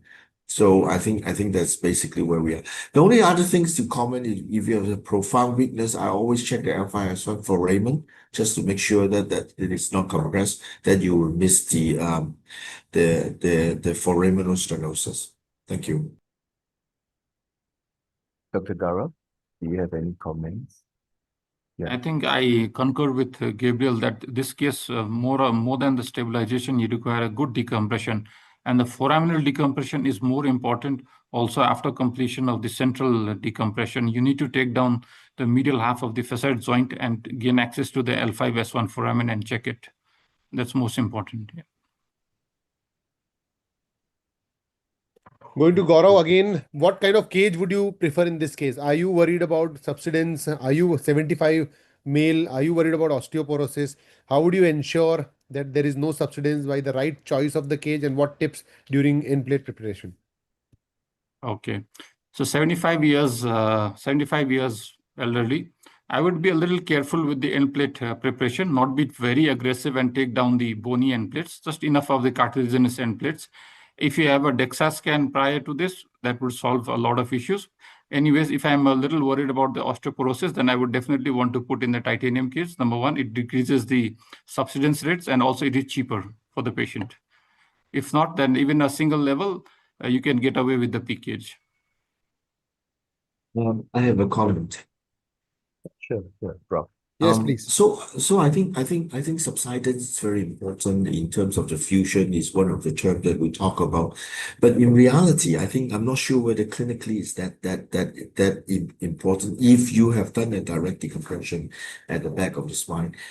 Subsidence with 2 to 3 millimeters is expected because you have to have this compression to have the fusion to occur. So this is expected. But of course, if you subside all the way to 1 cm, then it's a different thing altogether. That would reflect on the techniques that you do. If the 1 or 2 millimeter, 3 millimeter subsidence, if you do a facetectomy at the back of the area, you have good central decompression, it doesn't really matter. I think the most important thing is the fusion around the cage. I think most of the studies show the fusion, whatever occurs inside the cage is a fibrous union, and outside the sentinel graft, I think that fusion part is important as well. So I think that would be important. I think in my practice would be an important point to ensure the fusion success in a T-leaf situation. Thank you. Vishal, can I? Yes, please. Yes, please. Yeah. So actually, these listhesis where the listhesis actually goes into a hyperlordosis, we have to see for the foramen also. So in these patients, it's very important to achieve reduction and increase the disc height to release that foraminal pressure. Otherwise, if you leave them hyperlordotic like that and just do a direct decompression also, sometimes the root in the foramen doesn't get decompressed. So it's very important to achieve reduction and achieve some disc height in these patients. I'm just going to counter debate on that one. And then while reduction is very nice to have it, it has all the advantage of reduction and lordosis maintenance. That would be a different topic. But if you do a classical T-lift, which means you already remove the facet, which means you already clear out the entire exiting foramen. So I mean, a little bit of compression at the back, it doesn't compress the exiting nerve root in that level of the T-leaf. When we are talking about PLEAF, it's different. You don't take away the entire facet joint. So that might be different. But if you do a T-leaf, by definition, you remove everything exiting foramen and traversing foramen. So that part you have already. But Prof, you do a facetectomy on both sides or only one side? This patient have only one side symptoms, right? Yeah. Yeah, on one side, but we do over the top decompression and check the nerve if it is symptomatic. Definitely. Yeah. Guru, Yes, sir. I'm not sure that yes, you can do the vasectomy one side. In my practice, what I do, but over the top, I remove all the your ligamentum flava, and also the opposite side, I do the the foraminotomy, so that, and before that, I put a little bit distraction, and then I put the cases. Then finally, I apply the compression, so that the subsidence rate, I think, becoming the lower and lower. I don't know whether what you are doing, but in our practice, we are practicing it, and we have seen very less subsidence. If before compression, I'm sufficiently decompressing centrally as well as both sides, the foramen, and little bit I'm increasing the height, and then finally after putting the little bit one size cases and then compression, then very less chance to and the posterior subsidence. Okay. Thank you. In view of time, we have another case presenter. Maybe Dr. Khushal, will you be able to show us what you did? So just along with all the faculties, I did a single level MIS TLIF, and I had my rationale I was more comfortable with TLIF because of the same graft and more used to the technique. I had my own doubts about indirect decompression in this patient as with others, and there was no global sagittal instability requiring anterior column reconstruction. So I did MIS TLIF and the patient is happy. And any comments on the case? Any Just comment? one question. Great job. One question, do you decompress, do you do over the top decompression and decompress the right nerve root? Or Yes, just yes. the left nerve root, because the left had no symptoms, right? Yes, the patient did not have any symptoms on the left side. दिख नहीं रहा क्या कर रहा हूँ? But patient had significant compression. If at all the cage subsides, I have the same worry as Professor Liu had said, that the opposite side might get, the nerve root might get impinged and start the pain on the left side. He is Yes. 75, porotic, might get subsidence because of osteoporosis. So I did not want the symptoms to recur on the left side. So I definitely go over the top and remove the flavum hypertrophy on the opposite side. Yes. Can I see a show of hand who will decompress, go over the top and decompress the opposite side from the panel? Sorry. Dr. Jacob, will you do No, over the top? if a patient doesn't have any symptoms, I'll just stabilize. I just do a quick decompression on the symptomatic side and then stabilize. I feel that by jacking up it a little bit of the height, stabilizing it, reducing it, that's the form of indirect decompression. And I less chance of, I had a few hematomas because of that, right? And so from then I just said, look, I'm just not going to disturb the other side. And if patient had a new symptoms, they'll say, hey, what do you do to my other side, you see? So I've stopped doing contralateral decompression if they are asymptomatic. And it's interesting, I'm always keen to find out what people do. Yeah. Dr. Gururaj, will you decompress the opposite side? Yeah. Or Dr. Up, yeah. Will you decompress the opposite side? Vishal, did you decompress the opposite side? Yes, sir, I did. Yeah, he did. Yeah, but if you were Because I to, can see a significant stenosis, although patients did not have symptoms on this side, there was significant stenosis, and I was worried about leaving this alone, so I did decompress. Okay. yeah. How about the others? Anyone would? So I would do opposite side decompression too. Okay. How about from Gabriel? Will you do the opposite side if you say symptomatic? I think there are some talk about if it is a degenerative spine, then you tend to do the decompression on both sides. But of course, if the patient is, there's one argument. And then if the patient is only symptomatic on the one side, then I will follow Jacob to do that. But while I'm there, if I see that, now if you look at the ligament, if you look at the compression, right? You look at this compression at the L4 file on the picture on the right side, right? Is that the compression is mainly ligamentum flavum on the opposite side, right? Yeah, because of the black ligamentum flavum there, right? So this over the top decompression is very easy to do. So I will probably, in this case, probably do a little bit and then over that side just to move up the space a little bit. But would I go all the way to check the pedicle on that side? Probably not. If it's symptomatic, yes, I will do it. The other thing that I think sometimes the cage, over distraction of the cage, or sometimes this fragment retaining of the cage can actually cause, and also BMP can cause a contralateral nerve root pain. So sometimes you finish your level of T-leaf on the, in this particular case, is on the right side, and then you realize, oh, why is the patient have left-sided leg pain? So over distraction sometimes may be one, and also this fragment retaining and also the BMP irritation can be a potential problem. This is something worth looking into. Thank you. Thanks, Prof. Liu. Dr. Gaurav, will you do Yes, I the think, opposite side? yeah, I would definitely do over-the-top flavectomy on the other side, but not in the entire facet, taking down the facet joint. Okay. So thank you very much. I think we have to move on to the next case. Thank you, Dr. Khushal, for a great Thank you case so much. and a great surgery. So we'll move on to the next case presenter, Dr. Songrit. Songrit from Thailand, welcome. Okay, yes. Do you see my slide? No. Not yet. It's taking time. I think it will appear. That's Yeah, okay. now we can It's see. okay. Yeah. Okay. Okay, so hello everyone. I'm Dr. Songrit Vuttipongkul from Division of Neurosurgery, Siriraj Hospital from Thailand. Today I will present the case about ischemic spondylolisthesis.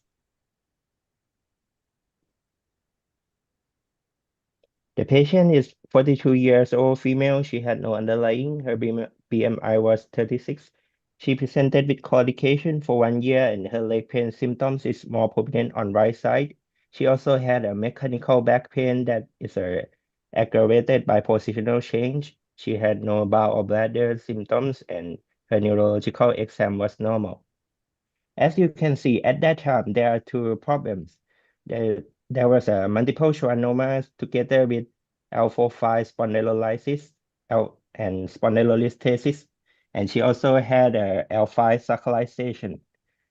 At that time, we think actually the tumor is not the main problem of her symptoms, but it may need a surgery anyway. So after discussion with the patient, so we planned a two-stage surgery. At first, we done with the T12 to L3 laminectomy because the tumor is quite large. So we done with just a simple laminectomy and tumor removal. So there is no residual tumor, no new deficit, but her symptom is slightly progressed. And you can see that even though the segmental parameter for instability is within the normal range, but the slippage is quite progressed. It is almost 50%. And you can see that there is a severe foraminal stenosis with some hook. Okay, so the diagnosis was L4-5 spondylolysis with grade 2 spondylolisthesis. So what is your opinion for the management for this case? Anyone from the panel? Sorry, I didn't see any axial cuts of L4-5. Do you manage to have it? Do you have it? Sorry, I didn't put it in the slide. Okay. I'm just wondering to see whether a corridor is available to put a lateral cage inside. I think that's a big message again. Thank you, Jacob, for highlighting this, that again, it's the corridor and the feasibility of doing a lateral surgery which decides preemptively even before you wash up. This kind of planning helps you to plan a complication-free lateral surgery, giving you good sagittal alignment, particularly when it comes to single-level instabilities like Dr. Jacob just highlighted here. And paying attention to these fine details preoperatively will really prevent you from problems intraoperatively. Thank you, Jacob, for bringing this up. Thanks. But assuming, let's say there is a corridor. Let's say there is a corridor. My concern is that whether there's enough space, a landing zone to put a cage in between L4-5 because the slip is quite significant. I so because it's think on twofold. X-ray, it looks bad, but if you see the MRI, a supine MRI, the list looks is quite, okay. yeah, it looks quite reducible, and Yeah. I think jacking it up will really bring it back. On X-ray, it surely looks bad, like a grade 2 or 3, but on a MRI, it looks like a grade 1, simple, straightforward. So I think this one is very important. One thing is getting a cage inside and fixing it, but the other thing is whether it can last, whether you fail later on because of the forces that's driving it forward, right? So I Very definitely important. want to get a bigger cage inside. If I can get a lateral cage, I'll put an olive cage inside down there. Indirect decompression, percutaneous screws, and that's it. If the patient has dynamic symptoms, that means when they sit down or lie down, the pain is gone, then I will not, it's a pure indirect decompression. I'll put percutaneous screws at the back and I'm done. So I don't have to worry about the scar tissue. I get a good big cage and I get a robust fusion surface at least so that I know that this area, which is under tremendous amount of shear forces, will fuse. So I would, assuming that the axial cut is favorable. Yeah. Dr. Guru? Yeah. Would you do K-lift? Not in this case.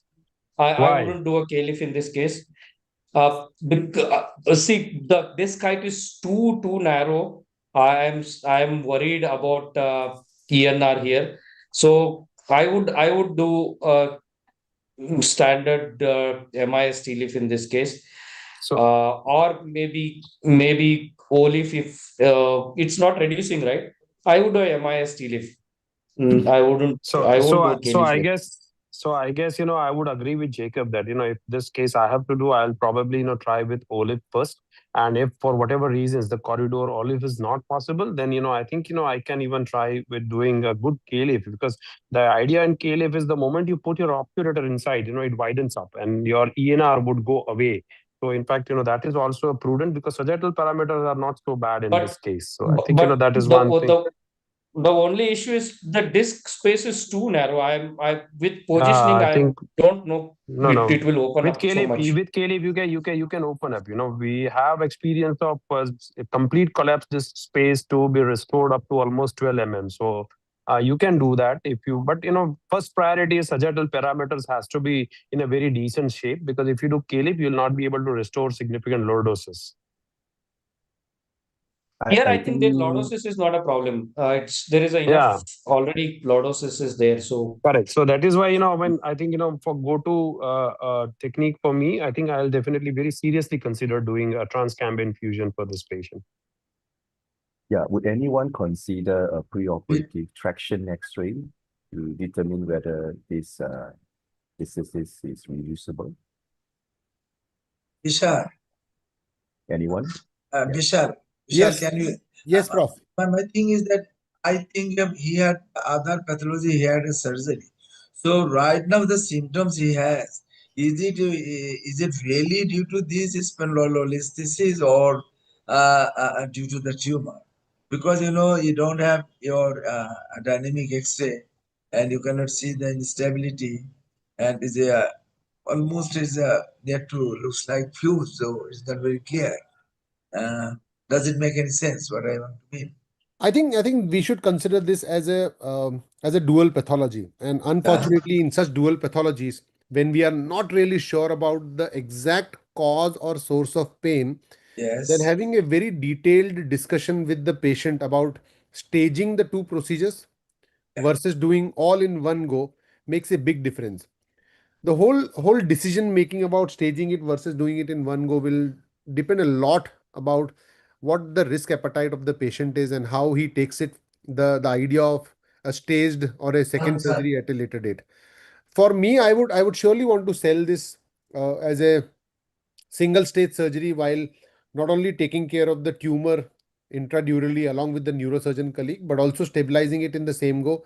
If my laminectomy has already gone to L3 already, I would actually just convert it into a slightly more increased incision and put my 4 screws there and do a conventional open T-lift there. But if I have to stage this procedure, then yes, of course, after having done the neuro part of it, if I have to come back again, I would do a MIS T-lift. I consider this as a straightforward MIS TLIP, because any which way I'm going to throw my screws in there and through the same incision where the screws are going in, I probably will be able to jack it up pretty well using an expandable cage and bring the disc height of this listes level to a average height level of the above disc there. So for me, the approach would be this. But again, staging this dual pathology where both these needs to be addressed versus doing it in one stage, a lot will depend upon the counseling and the appetite of the patient, how he wants to take it forward. Okay. Dr. Gururaj, you raise your hand. Yeah. So, we have had two cases like this. So my approach will be, I won't do them in single stage for basically two reasons. One is ultimately I don't want to have a onus of a complication of a neurosurgery. That is first and foremost. And always I would choose a lesser AVIL surgery first and then do a maybe a bigger surgery. So in all those two cases, ultimately we did first listhesis first and then the tumor excision later in a second stage. But then in one case, after even reduction of listhesis and reducing it, the symptoms didn't disappear too much. So we had to do immediately tumor excision. But in another case, the symptoms completely disappeared. But still, because patient knew that there is a tumor, they wanted to get it removed. And the second surgery was done after 3 months. So this is how I approach. I usually don't tend to do them simultaneously and will do a lesser AVIL surgery or my part or a listhesis reduction, which is much harmless, would do first. Can I ask who would approach this with a MIS delay?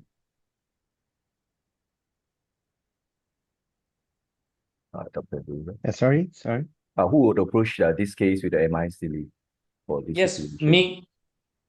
Okay, maybe I can ask, can you tell us how is your reduction technique? Because it's quite a high grade listhesis. Because MIS delay is through a small bottle. Do you have any tips in reducing this case? Okay. Can I? Okay. Yeah. So I would put in my wires, all the 4 wires first, and I would put in my if I'm doing TLIF from left side, which I usually tend to do when we have a bilateral pathology. So I would put in my right-sided screws and distract a little bit on the screws and fix it there, and then start doing my interbody work. And slowly, gradually, I would introduce my TLIF case sizes and increase the disc height. And once I have released a disc, I would reduce it on the screws and then put in my cage. So I hope I'm clear. First, 2 screws on the opposite side, mild distraction, and then interbody work, gradual distraction in the interbody with the TLIF cage sizes, go on simultaneously locking on the opposite side.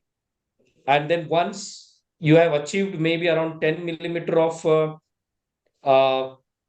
cage size or 10 millimeter of disc size, then I would reduce the disc listhesis completely and then put in my cage. So you reduce the listhesis by pulling the proximal screw to the rod? So it's both. I would mainly depend on the distraction, interbody distraction, to reduce the listhesis rather than pulling on the screw. But then the final act of reduction has to be done on the pulling of screws. Guru, do you use reduction screw?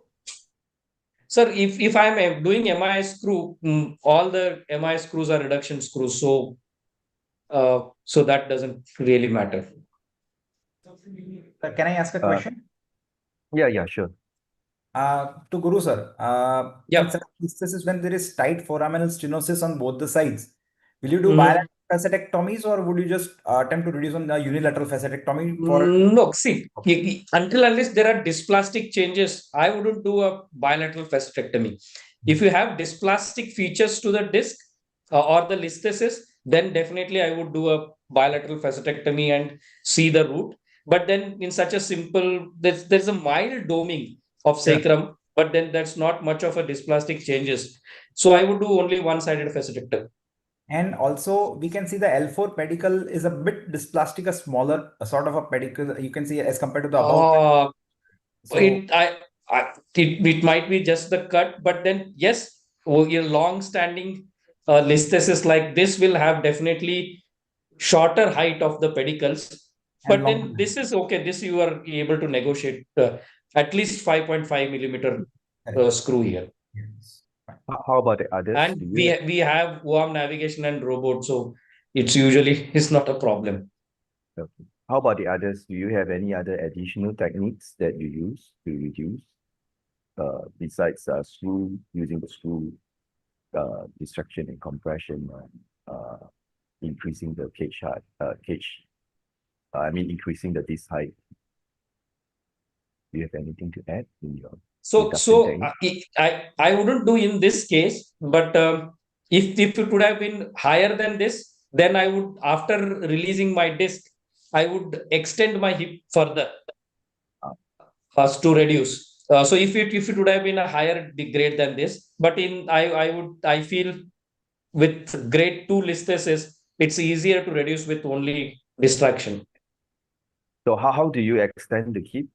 Okay, can you tell us? Yeah, so once we have done an interbody release, I put in pillows below the hip to extend my hip joints.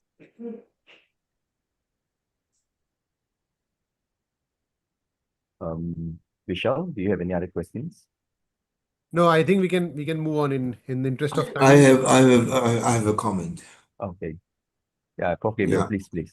So I think in this case, I think it's a challenging case, and then I'm only talking about the spondylolisthesis aspect, the schwannoma and all this thing. You leave it to the expert to deal with. It's challenging is because there is a very high PI, and then it's almost 65 degree. And then so is a lot of shear force. The pseudoarthrosis and reduction is going to be difficult.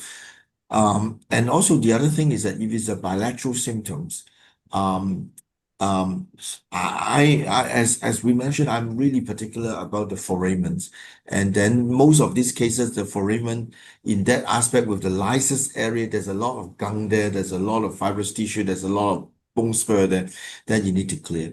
And then the second thing is that clearing that exiting nerve root L4 is particularly important because looking at the far left X-ray is almost grade 3 lithiasis over that area.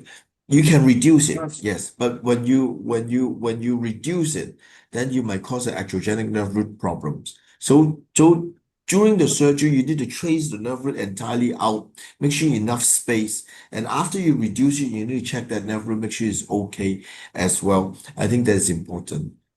In my hands, I used to do MIS TLE for this, but then if it's bilateral symptom, nowadays I'm moving back to the open techniques, and then we do a Gill's procedure, take the whole thing out, and then to reduce it with the screw as per what we talk about, the indirect distraction, what you talk about. And sometimes you can reduce it by putting a cork elevator there, lift it up, lock it with the screw first, and then clean the cage later, and things like that as well. And then I do a posterolateral fusion. And in this case, I will actually use a BMP as well. And because I'm expecting high rate of pseudoarthrosis and implant failure, and then I would actually brace it after the surgery. That's what I would have done. So the concern I have is first one, if it's a lateral interbody fusion techniques, I worried about the corridor may not be sufficient. B is that even though if it is sufficient, I worried about the traction injury of the nerve root without adequate decompression of the nerve root it may be a problem. And then C, because of high PI, I'm expected to be high rate of potential implant failure, and therefore I would use biologic for it. Thank you. Thank you, Prof. Gabriel. Okay, in interest of time, maybe know now, Dr. Singh, what was done. Dr. Songrit? Okay. Yeah, can you show us what you did? Okay, thank you for your opinion. It's like Dr. Gabriel said that what we think at that time that actually this is a lowest vertebra because alpha is a sacralization and fusion with the S1. So we concern about lordosis, but we also concern the point that Dr. Gabriel has said that if it is a hook, maybe we need a direct compression. So at that time, we focus on reduction and decompression. So we prefer to do a posterolateral approach, but we also concern the risk of nerve injury about K-lift, especially in the listhesis case. Maybe there is an anatomical distort, and for this high loss. So actually, we prefer to do a MIST lift, but just to add on another option that there is a still limit, but rising evidence about endo lift. So it is just a single level, so it is depend on the patient preference. So this case is what we have done. So we can reduce with a contralateral screw, and we use a scope to make a bone work, and also direct decompression of the foramen from the right side. That is a more prominent symptoms, and we can see directly the cambium space and clear the end plate, and then use a special design nerve root detector and put in the cage. So finally, the patient symptom is improved, both mechanical back pain and leg pain, and she was discharged on post-operative day 3, and at 3-month follow-up, pain score was decreased to 0, and now it's around 10-month follow-up. So the patient is still no recurrent symptoms. Thank you. Thank you, Dr. Songrit. It has been a wonderful case, and I'm sure the discussions have highlighted almost all the aspects of spinal fusion. It has been a wonderful 2 hours. We had some amazing talks based on the experience of the senior most faculty from across the Asia Pacific region. We also had some wonderful discussion. May I now move on and hand over the proceedings to Dr. Chee for a summary statement on what works, what not, XLIF, TLIF, MILIF, and OLIF. Dr. Chee, over to you. Yeah, thank you very much, Vishal. Yeah, I'll just give a very brief summary in view of time. Yeah, thank you for all the expert speakers and also the case presenters who have highlighted the different options of treatment. I think as we know by now, not one single approach is the best. Every approach has its advantages and disadvantages. So you need to identify what works best for you in your hands and for the patients. So I think it's very crucial to understand the patient's pathology, symptoms, and also your limitations and the patient's limitations before deciding what's the best approach to use. We thank you again. I think I'll pass over to Professor Shalam to close. Okay, thank you. Dr. Niraj. Dr. Niraj to close. Yeah. No, I guess I think Professor Shalam can first, give his concluding remark, and then I just need 30 seconds to close the session. Please give me 30 seconds after Professor Shalam's summary statement. Okay. Thank you very much. Good afternoon again. It's a really very impressive discussion and presentation. First of all, the Jacob, he has presented and demonstrated all the procedures, but very nicely mentioned also that all procedures not applicable for everybody and everywhere, because we have the limitations related with the facilities, related with the patient, and also the surgeon himself and his expertise. And Gururaj has mentioned very nicely, especially the entry surgery, only when sleep, and the emerging surgery, the key lift. But the problem is that there's some limitation, especially in the vascular anomalies and the vascular surgery is required. Not all the time, all procedure is applicable. So we need to share the procedures and also the problems, find out, and proper selection of the patient. And Gabriel Liu, the great Gabriel Liu, has mentioned the basic the how to fix and the advantage, merits and demerits of this precision technique and the fusion technique. And he has also mentioned that sometimes the old techniques, even I know, but it's not applicable because sometimes we have to modify hybrid. To some extent, I am doing the delete and also I am say augmented in case of say osteoporosis. We are using here the expandable cases. So sometimes we have to compromise the procedure. Even the facilities are available or the surgeons is experienced. And finally, the other speaker, the Gaurav, has mentioned very nicely demonstrated the spacers, the sizes, and how to retropulse and the subsidence, and how to overcome it. Every procedure and the advantage of disadvantage of both. The autologous and biological, and also the synthetic the spacers. Very nicely he has mentioned, and the two young speakers, especially the case present very nicely. They have presented, and we have seen that since we are talking and dealing with the Asia Pacific areas, and we are all agreed, and we have seen that almost everybody, every surgeon, so those who are even the new and the old and experienced surgeons thinking almost the alike, and we are trying to adopt the almost the same procedure. That is our achievement, because the Asian countries, the people having the same problems, and we are trying to come to mitigate in a single platform. That is a good option. And I must congratulate the two moderators, Chiu and the Vishal and his team, and finally the Niraj and our Shetty, and they will conclude the session finally. But I'm very much impressed at the presenters, the way they have demonstrated and given the all examples. And I think in this way, if we can proceed in future, we can be benefited each other. But finally, I like to conclude that whatever the procedure we adopt, it should be the safe for the patient. So the patient safety is the most important, whatever the surgery we try to adopt. Thank you very much. Thank you very much, sir, Thank for you. dealing with that. Thank you. Thank you, Professor Shalam. I, on behalf of APSS and entire education and online education committee, I thank Professor Shalam, moderators, and all the faculties for delivering a mountain of experience and knowledge today in this webinar. Before we conclude, we just need 2 minutes of your time. Our next program is on 1st March, that is again Sunday. The topic we have kept is cervical degeneration in 2026, myelopathy, motion preservation, and surgical decision making.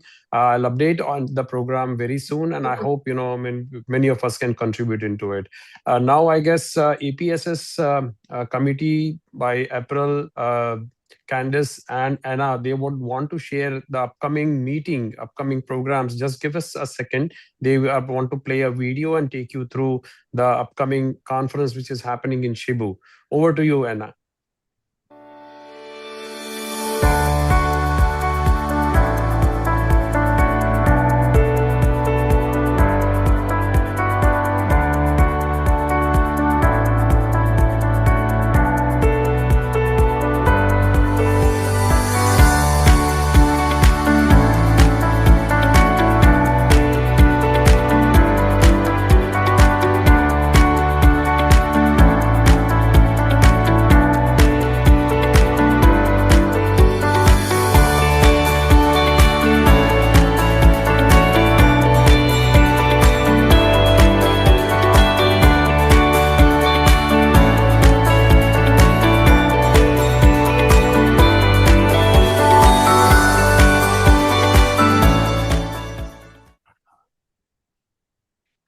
Thank you very much. And I declare this sessions closed. Thank you all for sparing your Sunday today, some out of your surgery and some out of your family times. Thank you so much. See you all soon. Thank you. Thank you. Bye-bye. Thank you. Thank you. Bye-bye. Bye-bye.